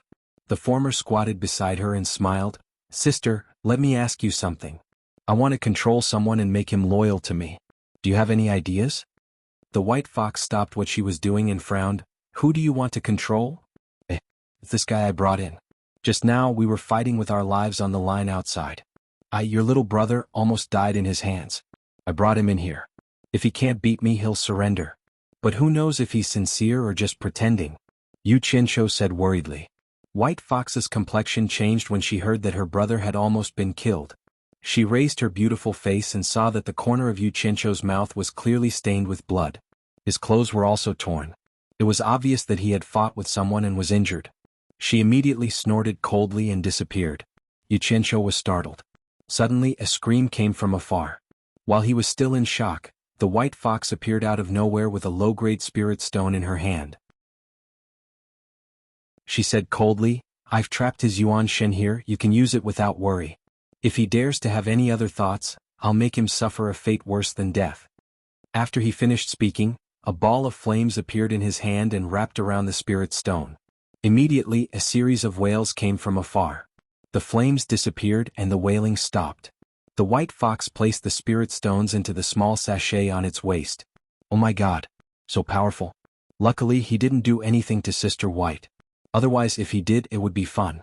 Xianxia's forehead was covered in cold sweat. He smiled awkwardly, Sister, you're really good. I wonder if you can teach me. If your cultivation hasn't reached the original infant stage, you can't forcefully extract other people's xuanhuan. Also, the caster's cultivation must be higher than the caster's unless the caster is willing to give up their xuanhuan. After the white fox finished speaking, she squatted down and continued with her work. I'll go see how he's doing. Seeing that she ignored him, Xianxia glanced at the white robe wrapped around her buttocks. Because she was working, his little heart skipped a beat. He thought to himself, what a sexy buttocks. His figure suddenly disappeared. Guan Yu's red face had already turned pale. He sat on the ground and stared blankly at Xianxia's appearance. He scrambled to hug his thigh and trembled, There's a woman here who forcefully extracted my xuanhuan. Xianxia, no. Boss, do you know her? Help me beg her to return my xuanhuan. Guan Yu was indeed scared out of his wits. When the woman in white first appeared, he was still amazed by her beauty. Who would have thought that the sudden burst of aura would force him to the point that he could not even move? She placed one hand on his head and easily pulled out his natal primordial spirit. The pain was simply worse than death. He was very clear that if his xuanhuan was controlled by someone, it meant that his life was in someone else's hands.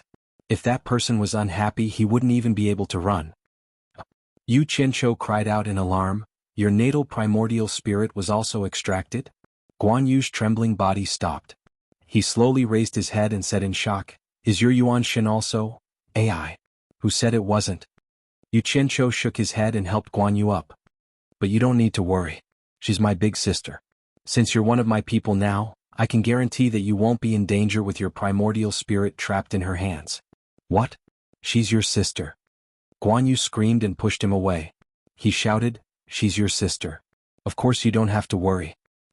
It must be you and your brother who conspired to kill me. I'll kill you. Guan Yu just waved his palm and took a step forward. The muscles on his face twisted and he fell to the ground with a bang. A miserable scream came from his throat. He rolled around on the ground looking extremely painful. Even Xianxia couldn't stand it anymore.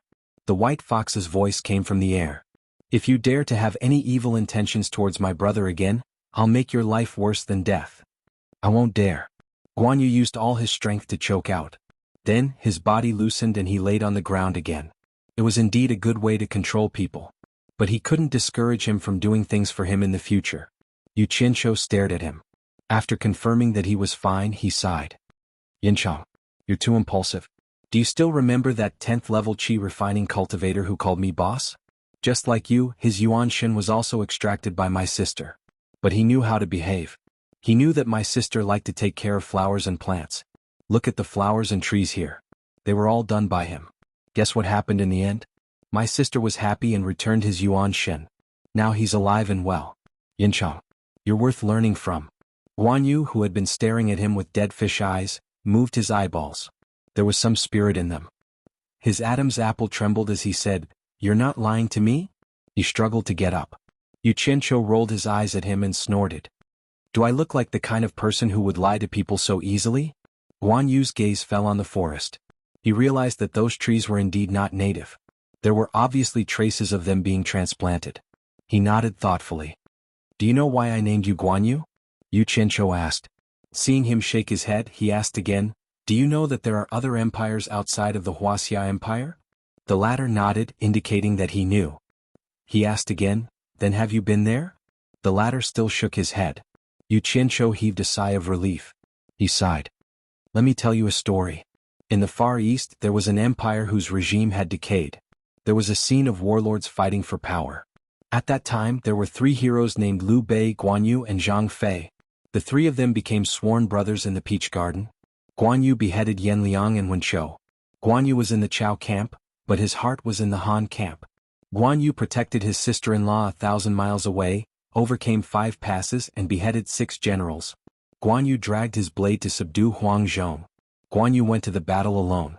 Guanyu Maiqing. Let's not talk about it.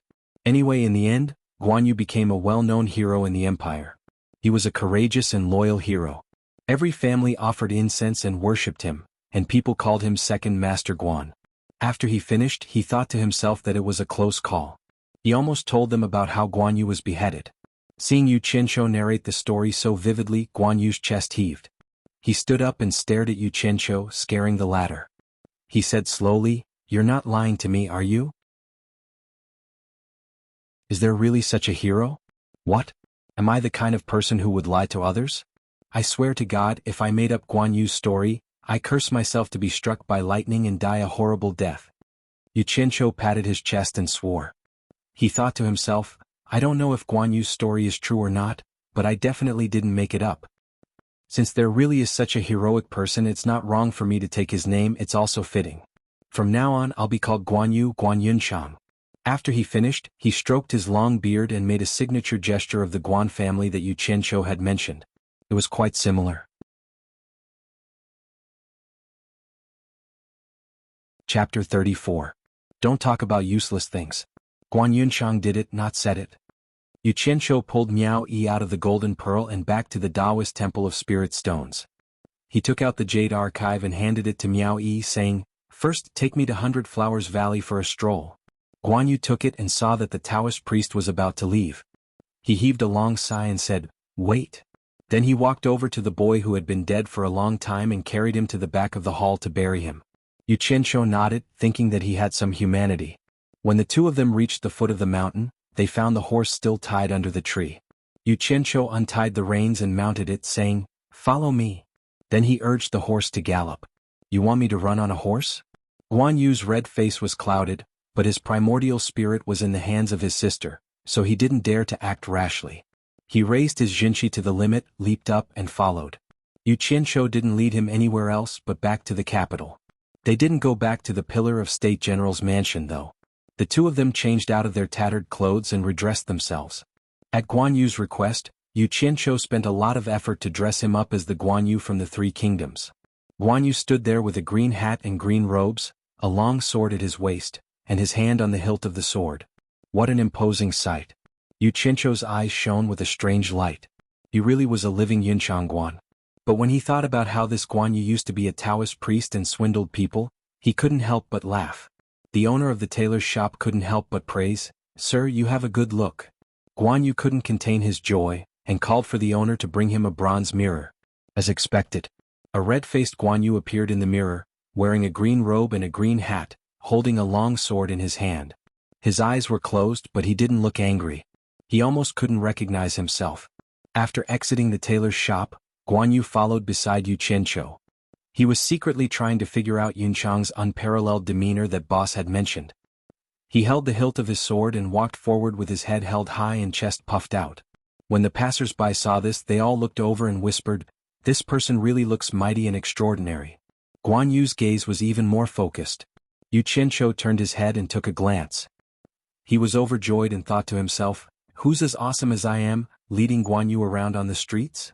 The 2 of them arrived at the horse market and wanted to buy a horse.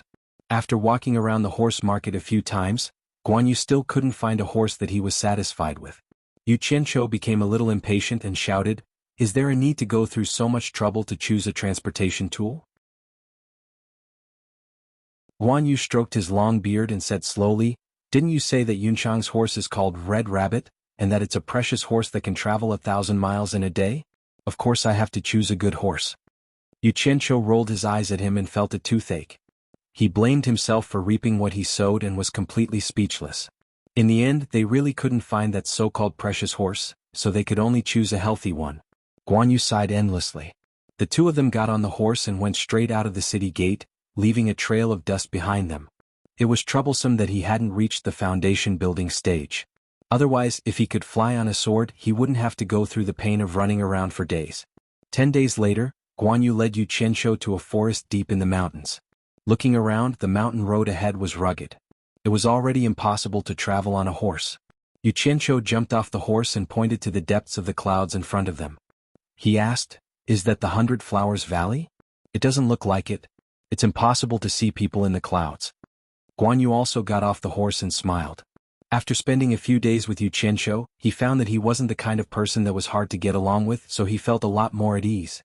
He explained, "If anyone could see Bai Hua sect, then wouldn't it be troublesome? Wouldn't even those normal people be able to come and go as they please?" Bai Hua Palace set up a big formation in the 100 Flowers Valley. The clouds are only a distraction, mainly to stop normal people from going in and out. Let's go. But what about these two horses? What? Are you going to send them to your parents? Just leave them here. Yu Qianqiu laughed mockingly. Guan Yu stroked his beard and pondered for a while. Then he pulled out the long sword from his waist and broke the reins of the two horses. He removed the saddles and slashed the horses' buttocks twice. The two horses neighed in pain and ran into the deep mountains without any restraint. You're quite kind, but there are probably quite a lot of ferocious beasts in this forest. I don't know if they'll be able to live past today. Yu Qianqiu shook his head. Guan Yu was surprised by his words. He looked at the direction the horses ran in and said in a low voice, "They better pray for themselves. This isn't something we can handle. Come on, let's go up the mountain." Before he could finish his words, the sound of horses neighing could be heard, and the two horses ran back. Guan Yu was a bit dumbfounded. Yu Qianqiu laughed. "These horses are used to being tamed, they can't survive in the wild. They'll probably run back in fear as soon as they smell the feces of ferocious beasts. Forget it, I'll just be a bit kind." Saying so, he walked up to the two horses and touched them. The two horses disappeared. Seeing that Guan Yu was still in a daze, he waved his hand and said, "What are you spacing out for? Let's go. I've already sent them to my sister's place." Guan Yu shook his head and said, "I'm not in a daze. I'm just wondering who you and your sister are, and where exactly does your sister live?" After saying that, he walked up the mountain with a face full of disbelief. "I'll let you know when I get the chance. Tell me what's going on with this Bai Hua Palace." Yu Qianqiu followed. Bai Hua sect was founded not too long ago, less than 200 years ago. Speaking of which, it has something to do with supporting Immortals Island. Bai Hua sect leader, Bai Hua Fairy, was originally the daughter of the previous island lord of supporting Immortals Island. Unexpectedly, she married Yen Bugue, the son of the previous palace lord of the number 1 demonic sect, the 10,000 Demons. It caused quite a bit of trouble at the time. On one side was the number 1 righteous sect, and on the other side was the number 1 demonic sect. Under the pressure from both sides, the two sect leaders expelled the couple from their sects, and they both stepped down from their positions. It was here that the couple established their sect, establishing Bai Hua Palace. Bai Hua Palace can be considered as an anomaly in the cultivation world. You can't say that it's righteous, nor can you say that it's demonic. Yet both the righteous and demonic sects have to give it some face. Because of this, the 100 Flowers Valley where Bai Hua Palace is located has become a trading ground for the cultivation world. Both the righteous and demonic sects don't dare to cause any trouble here, and each goes about their own business. Don't you think it's strange? That's interesting. I'll have to take a good look. Yu Qianqiu laughed. The two of them chatted as they walked, winding their way into the depths of the mountain mist. The thick mist in the mountain was very strange, it didn't disperse even when the wind blew. The two of them stopped in front of the thick mist. Guan Yu took out a jade archive and imbued it with his true qi. The jade archive shot out a beam of white light towards the depths of the mist. The thick mist immediately roiled, gradually parting to reveal a path. Guan Yu instructed, "Don't run around. Just follow the path." The two of them walked along the path, and the mist behind them slowly closed up again. Yu Qianqiu was secretly amazed. Even the most advanced technology in his past life would have a hard time achieving this, right? Not long after, a city gate that wasn't too big appeared in front of them. Several cultivators armed with weapons stood guard at the gate. The cultivators glanced at the two of them, but didn't say anything. However, Guanyu pulled Xianxia over and said, "Fellow Taoist, this is my friend's first time here.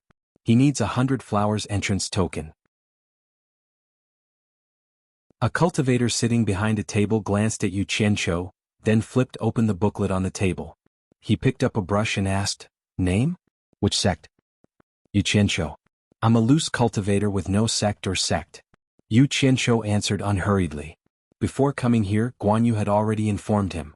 Of course, he couldn't possibly say that he was Ong Kuangsung's disciple. 100 flowers entrance token, 1 mid-grade spirit stone, or 100 low-grade spirit stones, the cultivator said plainly. Xianxia nodded. He pretended to take out a mid-grade spirit stone from his robes and handed it over. Guanyu's eyelid twitched when he saw this. Only then did he remember that the one thing this guy didn't lack was spirit stones. The cultivator took out a jade archive and let Xianxia imbue it with true qi. After that, the cultivator made a hand seal and shot a beam of white light at the jade archive. Once the jade archive was handed over to Xianxia, the matter was settled. "This registration is really simple," Xianxia muttered as he touched the jade archive in his hand. Guanyu smiled. "It looks simple, but unless you personally hold the jade archive and imbue it with true qi, you won't be able to barge in." After passing through the city gate, Xianxia's eyes immediately lit up. He really didn't expect to find such a good place in the depths of the mountains. Shops and taverns stood in great numbers and hawkers could be seen everywhere. Cultivators dressed in all sorts of clothing came and went.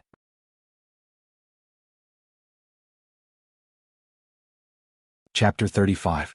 As the two strolled around the city, Xianxia looked around. Everything here was new to him. Guanyu glanced at him.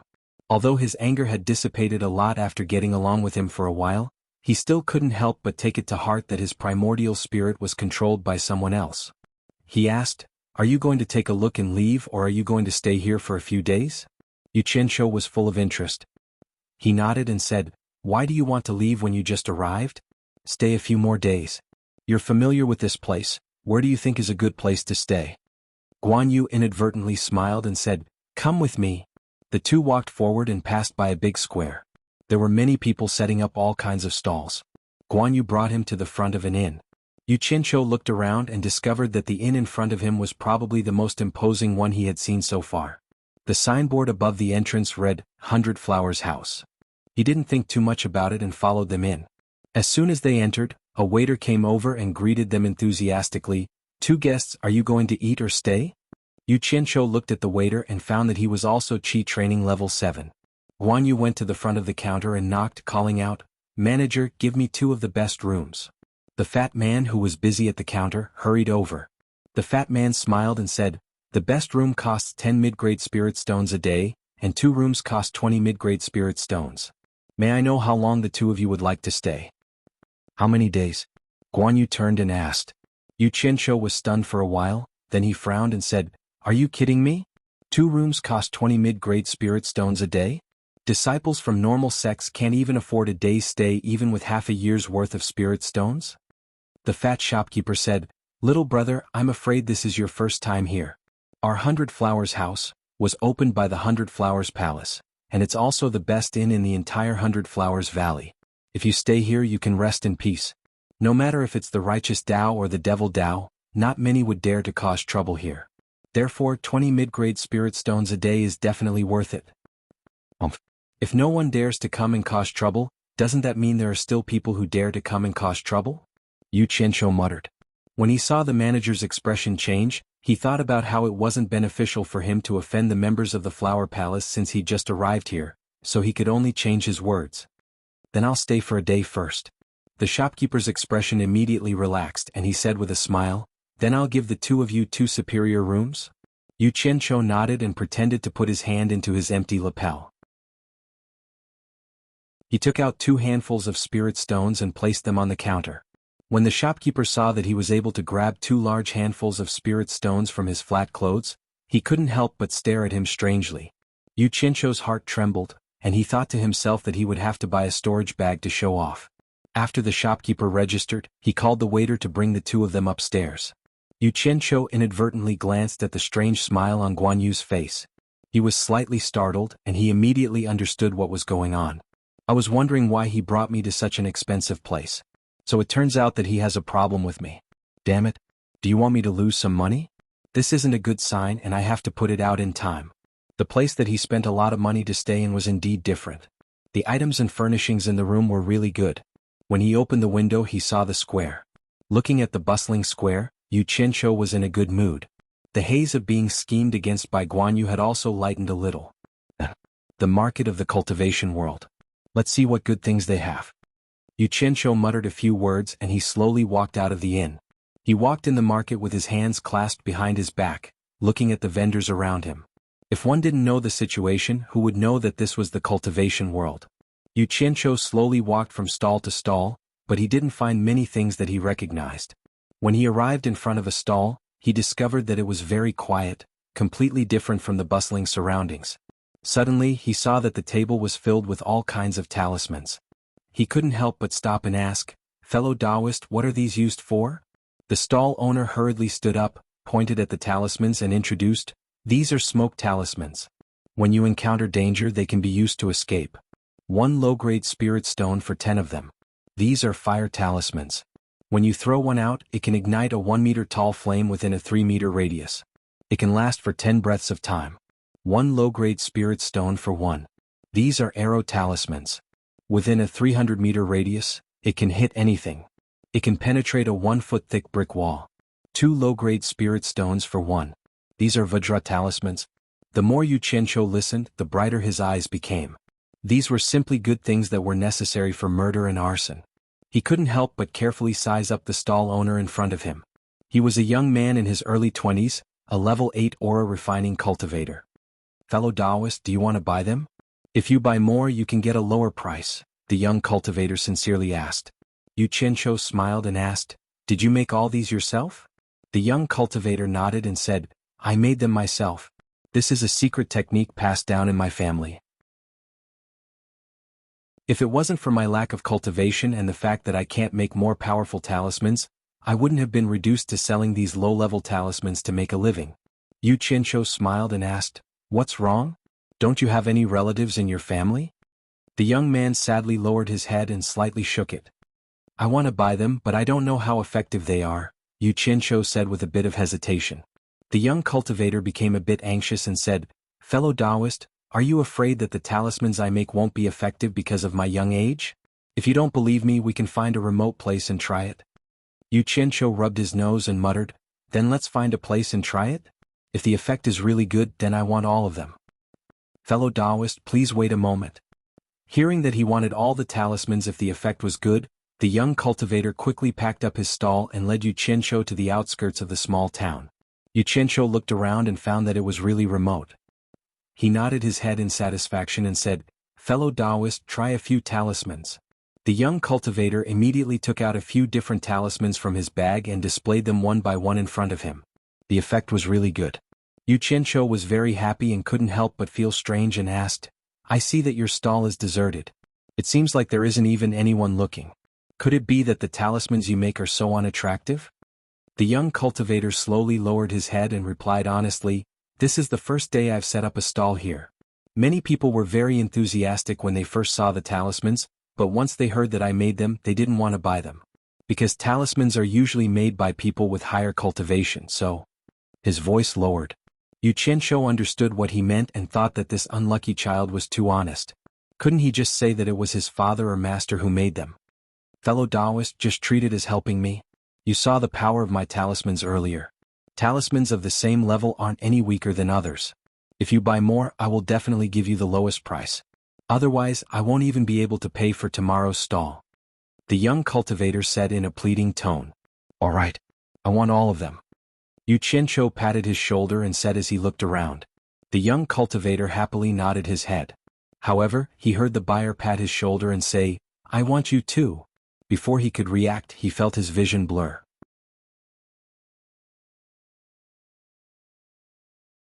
Chapter 36. Xianxia looked around again, walked back with his hands behind his back and murmured, "Young man, follow me from now on. I promise you'll eat and drink well every day. Someone in my previous life said it well. What's the most expensive thing in this century? Talent? Damn it. Only today did I realize I have the potential to be a talent scout, what a pity. He wandered back to the market, saw the young cultivator's empty stall, and couldn't help but smile. He continued to wander between the stalls. Fellow Taoist, where can I buy a storage bag? Xianxia finally met a cultivator that he could confirm was of a lower level than him, and asked him. The cultivator smiled and said, storage bags are relatively high-grade items, you can't buy them from the stalls. You'll have to go to the surrounding stalls to find them.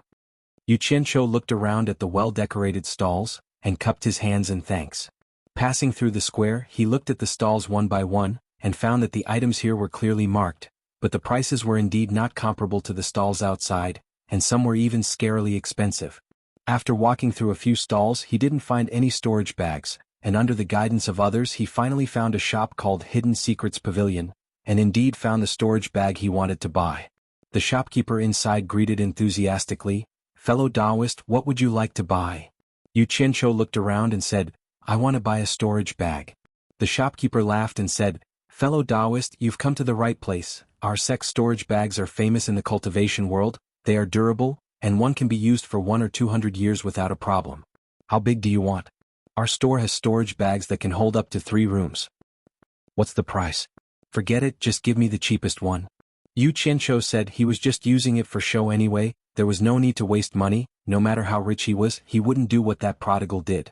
The shopkeeper was slightly stunned. This was the first time he met someone who spoke so straightforwardly, and said with a slightly embarrassed smile, the cheapest one is naturally the one with a room, it's 1 high-grade spirit stone. 1 high-grade spirit stone? So expensive. Shopkeeper, you didn't lie to me, did you? Xianxia exclaimed. The shopkeeper didn't know whether to laugh or cry. Fellow Taoist must be joking. This shop has been in business for hundreds of years and storage bags have always been sold at this price. If you don't believe me, you can go out and ask around. Forget it. Since it's a time-honored brand, there's no need to ask. Give me one. After saying that, he took out a high-grade spirit stone. After receiving the storage bag, Xianxia still mumbled, such a small bag actually costs a high-grade spirit stone. After hanging the bag on his waist, he didn't even need to look to know that it was a cultivator. After leaving the hidden secret pavilion, Xianxia continued to stroll around one shop after another. He discovered one thing, and that was that almost all of the famous sects in the cultivation world had a shop here. He wondered if there was a shop owned by Ong Kwangsung. After strolling around, he finally saw Ong Kwangsung's logo in front of a shop. He didn't know what Ong Kwangsung had for sale and what was on sale inside. He wanted to go in, but he was afraid of bumping into someone he knew. He shook his head, safety first. It was better not to go in. Junior Martial Sister. Come here quickly. Our Ong Kwangsung shop is here. Xianxia didn't walk far when he suddenly heard a familiar voice and he turned to look. The world was really small, there would be no meeting without enmity.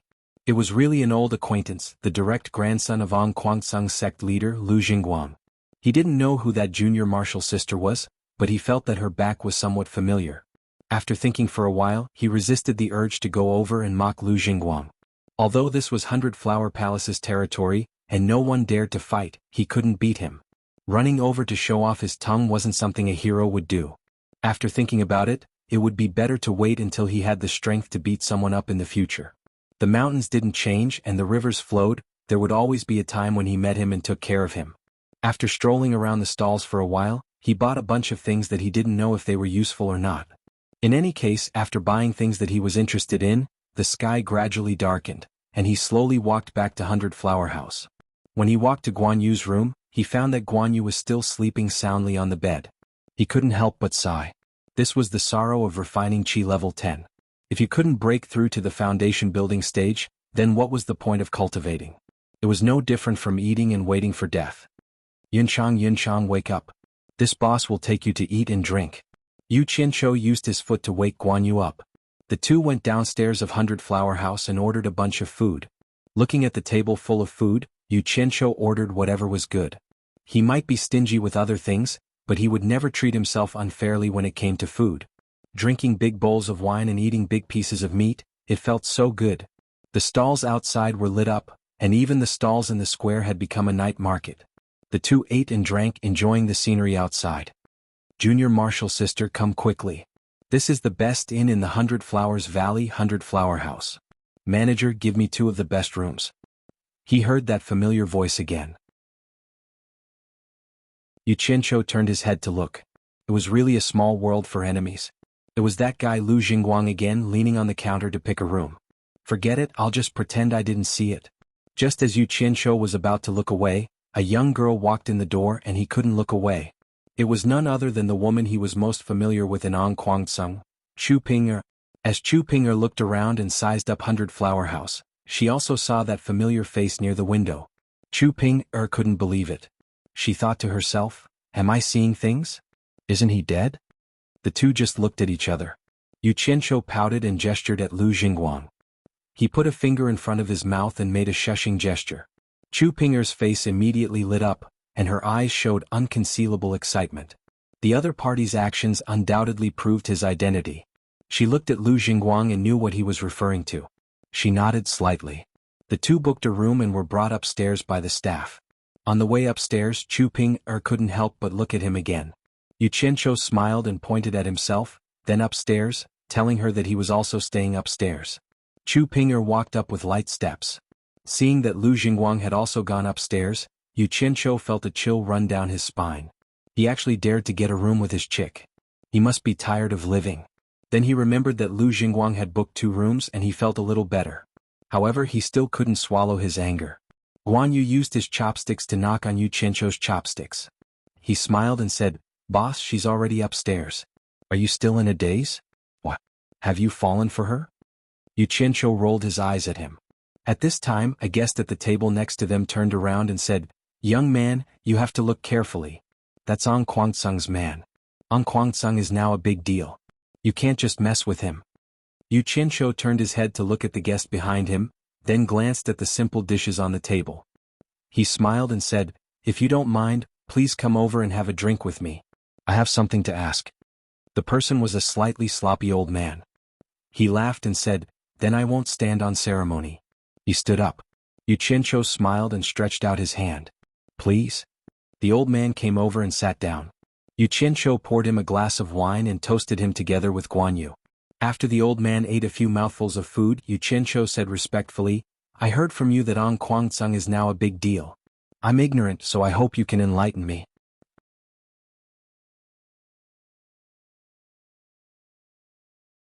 Chapter 37. I can't say that I'm teaching you, I've only heard about it from the grapevine. However, in recent years, Quangsung has been stirring up chaos in the cultivation world. The cause of this matter seems to be the Phantom Palace, robbing Quangsung of a batch of spirit stones. The old man said. Xianxia's eyelids twitched and asked, "Is the palace lord of Phantom Palace called 100 Charm Beauty?" "Yes." The old man nodded and sighed. "Phantom Palace is ranked 5th in the Devil Dao. But for some reason they actually mustered a large force to rob Quangsung's spirit stones mine. Quangsung has been silent in the cultivation world for many years, and his disciples are said to be getting worse with each generation. But this matter completely angered Quangsung. Rumor has it that Quangsung's back mountain has more than 30 crossing tribulation stage cultivators. This is more than 30 crossing tribulation stage cultivators. Looking at the entire righteous and devil Dao, how many sects can take out such a number? These people brought nearly 100 nascent soul stage elders to attack the Demon Illusion Palace. In just half a day, the Demon Illusion Palace, which is ranked 5th in the Devil Path, was removed from the list. The palace master and several elders were severely wounded and disappeared. So powerful? Guanyu said in shock. Xianxia didn't have much of an idea of the so-called strength of the various sects in the cultivation world, but he didn't expect that the righteous Dao, which is ranked 6th, would attack the devil Dao, which is ranked 5th in less than half a day. After staying in Quangsung for so long, he only knew that Quangsung was ranked 6th. As for how strong the 6th was, he was completely clueless. However, the Phantom Palace was also quite unlucky. They wanted to rob spirit stones, but they didn't manage to do so. All the spirit stones went into other people's pockets. In the end, they brought disaster upon themselves. It was just a pity that the beautiful palace mistress was gone. He wondered how she was doing now. Xianxia smiled sheepishly at the thought of the huge pile of spirit stones in his hands, and the food and drinks in front of him were all exchanged with those spirit stones. This Quangsung is really amazing. Not only the Phantom Palace, but also some of the small devil sects that have offended Quangsung in recent years have all been eradicated. Ong Kwangsung's series of actions were truly amazing. The balance of power in the entire cultivation world has been completely broken. I'm afraid that this rare piece in the cultivation world will set off another storm. The old man shook his head. He ate a mouthful of food and drank a glass of wine. He glanced at Yu Qianqiu and teased, "That's why I told you not to provoke Ong Kwangsung." "Of course not. I just took a second glance at him because he's so pretty," Yu Qianqiu replied awkwardly. Seeing Guan Yu and the old man laughing wretchedly, he couldn't help but change the topic and asked, "Senior, you have an extraordinary appearance. May I ask which sect are you from?" The smile on the old man's face froze. He touched his face and looked at himself. He said, "You're such a hypocrite. This is the first time I've heard someone say that I have an extraordinary appearance." Yu Qianqiu quickly said, "I'm talking about inner qualities, inner qualities." Guan Yu laughed quietly at the side. "It seems that this old man is ignorant and inexperienced. It turns out that you can use extraordinary appearance to describe inner qualities. Forget it. I won't argue with you because of the good wine and dishes. This old man is 10,000 demons Xianhuan." The old man said indifferently. Guan Yu was shocked and said, "You're from the number 1 devil sect, 10,000 demons? What? This old man is from 10,000 demons. What's wrong with that?" Xianhuan said as he glanced at Yu Qianqiu. He felt strange. He had noticed that this young man in front of him was a cultivator, but he couldn't see through his cultivation. This was really strange. Could it be that this young man's cultivation was higher than his? Yu Qianqiu didn't know what Xianhuan was thinking. He didn't mind which sect 10,000 demons belonged to. To him, the so-called devil sect was similar to the mafia. He cupped his hands and said, "So it's Senior Qiu. I've heard a lot about you. I've heard a lot about you." Xianhuan's face twitched and said, "What are you talking about? Have you heard of this old man's name?" "This old man is so stubborn. He knows that I'm just being polite, but he doesn't give me any face." Yu Qianqiu smiled and said, "Let's not talk about it. Let's drink and eat." After eating and drinking, the two of them politely sent Xianhuan out of 100 Flowers' house. After that, Yu Qianqiu wanted to go upstairs to meet his goddess sister. However, he was stopped by Guan Yu and wanted to go to the night market. He didn't have the mood to do that, but it was still early. Lu Jingguang might still be with Chu Ping'er, so he listened to Guan Yu and the two of them strolled around with full stomachs. Guan Yu suddenly saw the pouch on Yu Qianqiu's waist. His eyes lit up and he said, "I've never used a storage pouch. I want one too." "Go buy one then. I'll just walk around here. Come back and find me." Yu Qianqiu nodded. Guan Yu stretched out his hand and said, "Give it to me." "Give what?" "Spiritual stones to buy a storage pouch." "Damn. You live and eat from me. Don't you think it's too much to ask for pocket money from me? Didn't you say you'll be my boss and let me follow you? Also, the spiritual stones I have are not enough to buy a storage pouch. You're not so stingy as a boss, right?" "You have so many." Yu Qianqiu quickly interrupted, "All right, stop yelling. I'll give it to you." He pretended to take out a high-grade spiritual stone from his storage pouch. Guan Yu took the spiritual stone and shook his head. "It's not enough. Give me more. The 100 Flowers Valley has a lot of exotic flowers and plants. I want to buy some seeds for your sister." "Buy a gift for my sister? Don't tell me you like my sister? I advise you to give up on this idea. If she's not happy, you'll be in trouble." Yu Qianqiu said suspiciously. "Don't let your imagination run wild. Didn't you say your sister likes flowers and plants? Do you want me to learn from her?" Guan Yu said. Yu Qianqiu was stunned. He remembered that he did say that to him. It turned out that he was reaping what he sowed. He took out a handful of spiritual stones with a pained expression and gritted his teeth. "You really don't know the cost of daily necessities. Go back after you're done. I'm not going to shop anymore." He turned around and left. His good mood was ruined by Guan Yu. "Which room is Chu Ping'er staying in?" Yu Qianqiu paced back and forth in the hallway of the upper room of 100 Flowers Valley. He just asked the shopkeeper downstairs, but the shopkeeper told him with a smile that he couldn't tell him. Just looking at Chu Ping'er made people think of her beautiful figure. It really made people anxious. Without a choice, Yu Qianqiu looked around to make sure there was no one around. He tiptoed and pressed his face against the door to eavesdrop one by one. After 7 or 8 rooms, he heard Lu Jingguang's fawning voice in front of one of the rooms. Seeing that the room was right next to his, he couldn't help but press his ear against it to hear what he was saying.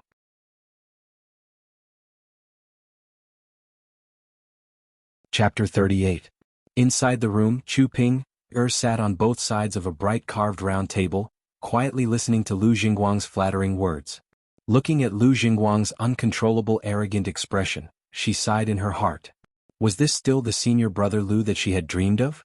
In her impression, senior brother Lu had an elegant temperament, was gentle and kind, and was the dream lover of all the female disciples of Ong Kwangtsung. She didn't know when it started, but she had slowly grown tired of him. Looking at the face that she had once thought was the most handsome in the world, Chu Ping's eyes slowly moved away, and an ordinary face quietly appeared in her heart. In the forbidden pool, he was so scared that he hugged his clothes and hid. After that, he stopped a man with a bloody nose. At that time, the man was so scared that he couldn't speak properly. He looked so stupid in his panic. In the end, he actually got kicked down the mountain by him. But how could she blame herself for that? At that time he was alone. She couldn't help but misunderstand, and it was a deep misunderstanding. She even had the urge to kill him. If it wasn't for the peeping in the forbidden cave, she didn't know how long she would have misunderstood. Elder Hao's death, that silent cry, and the blood he spat out, all showed his true feelings. Just think about it, how could such a person do such a dirty thing? Facing the sect leader without fear, facing him bluntly, how many disciples of Ong Kwangtsung could do that? Facing the scolding of trash, how many people could do that? If it wasn't for senior brother Lu's palm, Ong Kwangtsung probably wouldn't know that he was the kind of person who was willing to live in obscurity. Facing the song that was sung all over the world, he clearly knew that he was the one who composed it, but he didn't seek fame or profit, turning a deaf ear to it. If I didn't expose it in front of you, would you continue to hide it like this? When I saw your helpless and miserable smile in the spirit stone mine, do you know how much my heart hurt? When I heard that you were killed by the demonic path in the spirit stone mine, do you know how many times I cried for you in the middle of the night? Do you know how happy I am to see you appear in front of me silently again today? He actually lived here as well. Could this be the so-called fate? Recalling Yu Qianzhou's sign language, Chu Ping smiled. As for what Lu Jingguang was saying, it could be said that he wasn't listening at all. Yu Qianzhou and Lu Jingguang, who were eavesdropping outside the door, naturally did not know what she was thinking. If Yu Qianzhou found out about it, the consequences would be unimaginable. Lu Jingguang also noticed that his junior sister was a little distracted. He was slightly stunned and stopped talking. But Chu Ping was still in a trance. Lu Jingguang's face showed a hint of anger. As the direct grandson of the Azure Light Sect's sect leader, his status could be said to be extraordinary. Which of the female disciples in the sect did not secretly have a crush on him? The woman in front of him was also the same. He knew all of this, but he had a long-term ambition, wholeheartedly devoting himself to cultivation. When he was successful and famous, these female disciples would be at his mercy. Not so long ago, Chu Ping actually distanced herself from him. The way she looked at him also lost that strange look. Finally, she attracted his attention. Compared to the other female disciples, she was the most outstanding one. The most outstanding female disciple actually lost interest in him. This was undoubtedly a provocation to him, who was used to being high and mighty. How could he bear it? Therefore he took the initiative to approach Chu Ping, but the result of his pursuit was that he seemed to be getting further and further away. Thinking of this, Lu Jingguang's facial muscles twitched. He took a deep breath and adjusted his emotions. He picked up the teacup on the table and touched it lightly. The sound of the teacup woke up Chu Ping from her trance. Lu Jingguang smiled and said gently, "Junior sister, the whole of Ong Kwangtsung knows my feelings for you. Don't tell me you don't know?" Chu Ping hesitated for a moment and nodded lightly. This time she followed Lu Jingguang out to play alone under the persuasion of Grandmaster Lu Wanqian. Before she came, Grandmaster had already made it clear that he hoped that she and Lu Jingguang could become cultivation partners. Due to the pressure from Grandmaster, she was already prepared to yield. What else could she do if she didn't yield?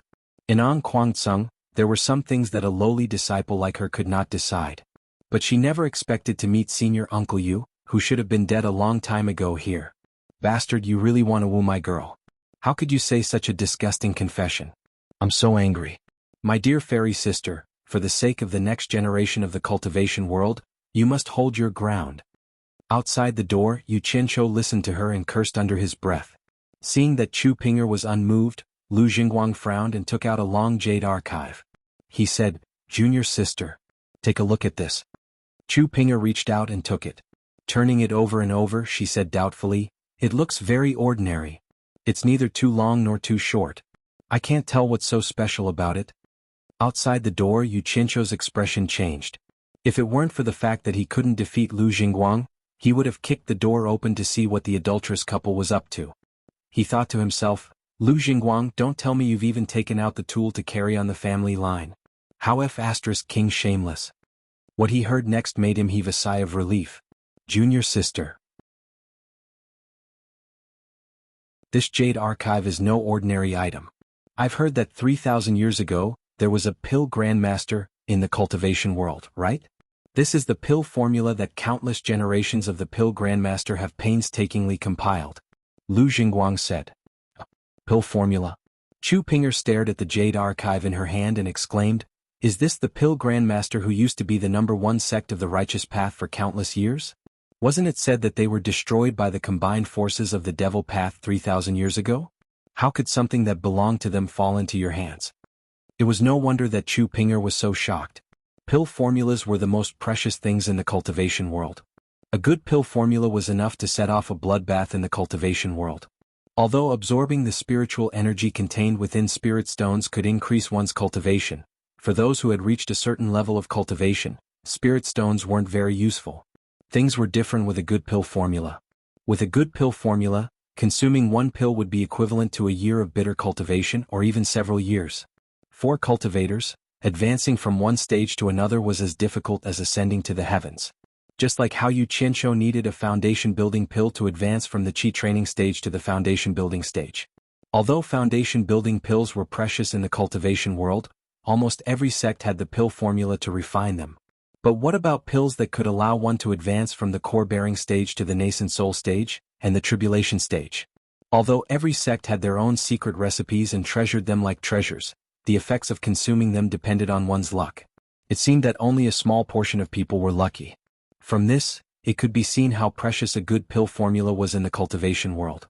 It was definitely not inferior to a good transcendent artifact. The Pill Grandmaster was one of the cultivation sects that excelled in this field. It was rumored that once their disciples reached a certain level of cultivation, they would have a 30% chance of breaking through after consuming the pill. Do not underestimate this 30%.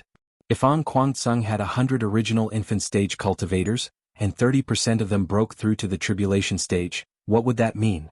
That would be an additional 30 tribulation stage cultivators. This kind of probability was something that none of the sects dared to think about. You're tuning in to the Sworddance in the Vast Sky YouTube channel. Don't forget to subscribe and join us on this journey to catch the most captivating stories.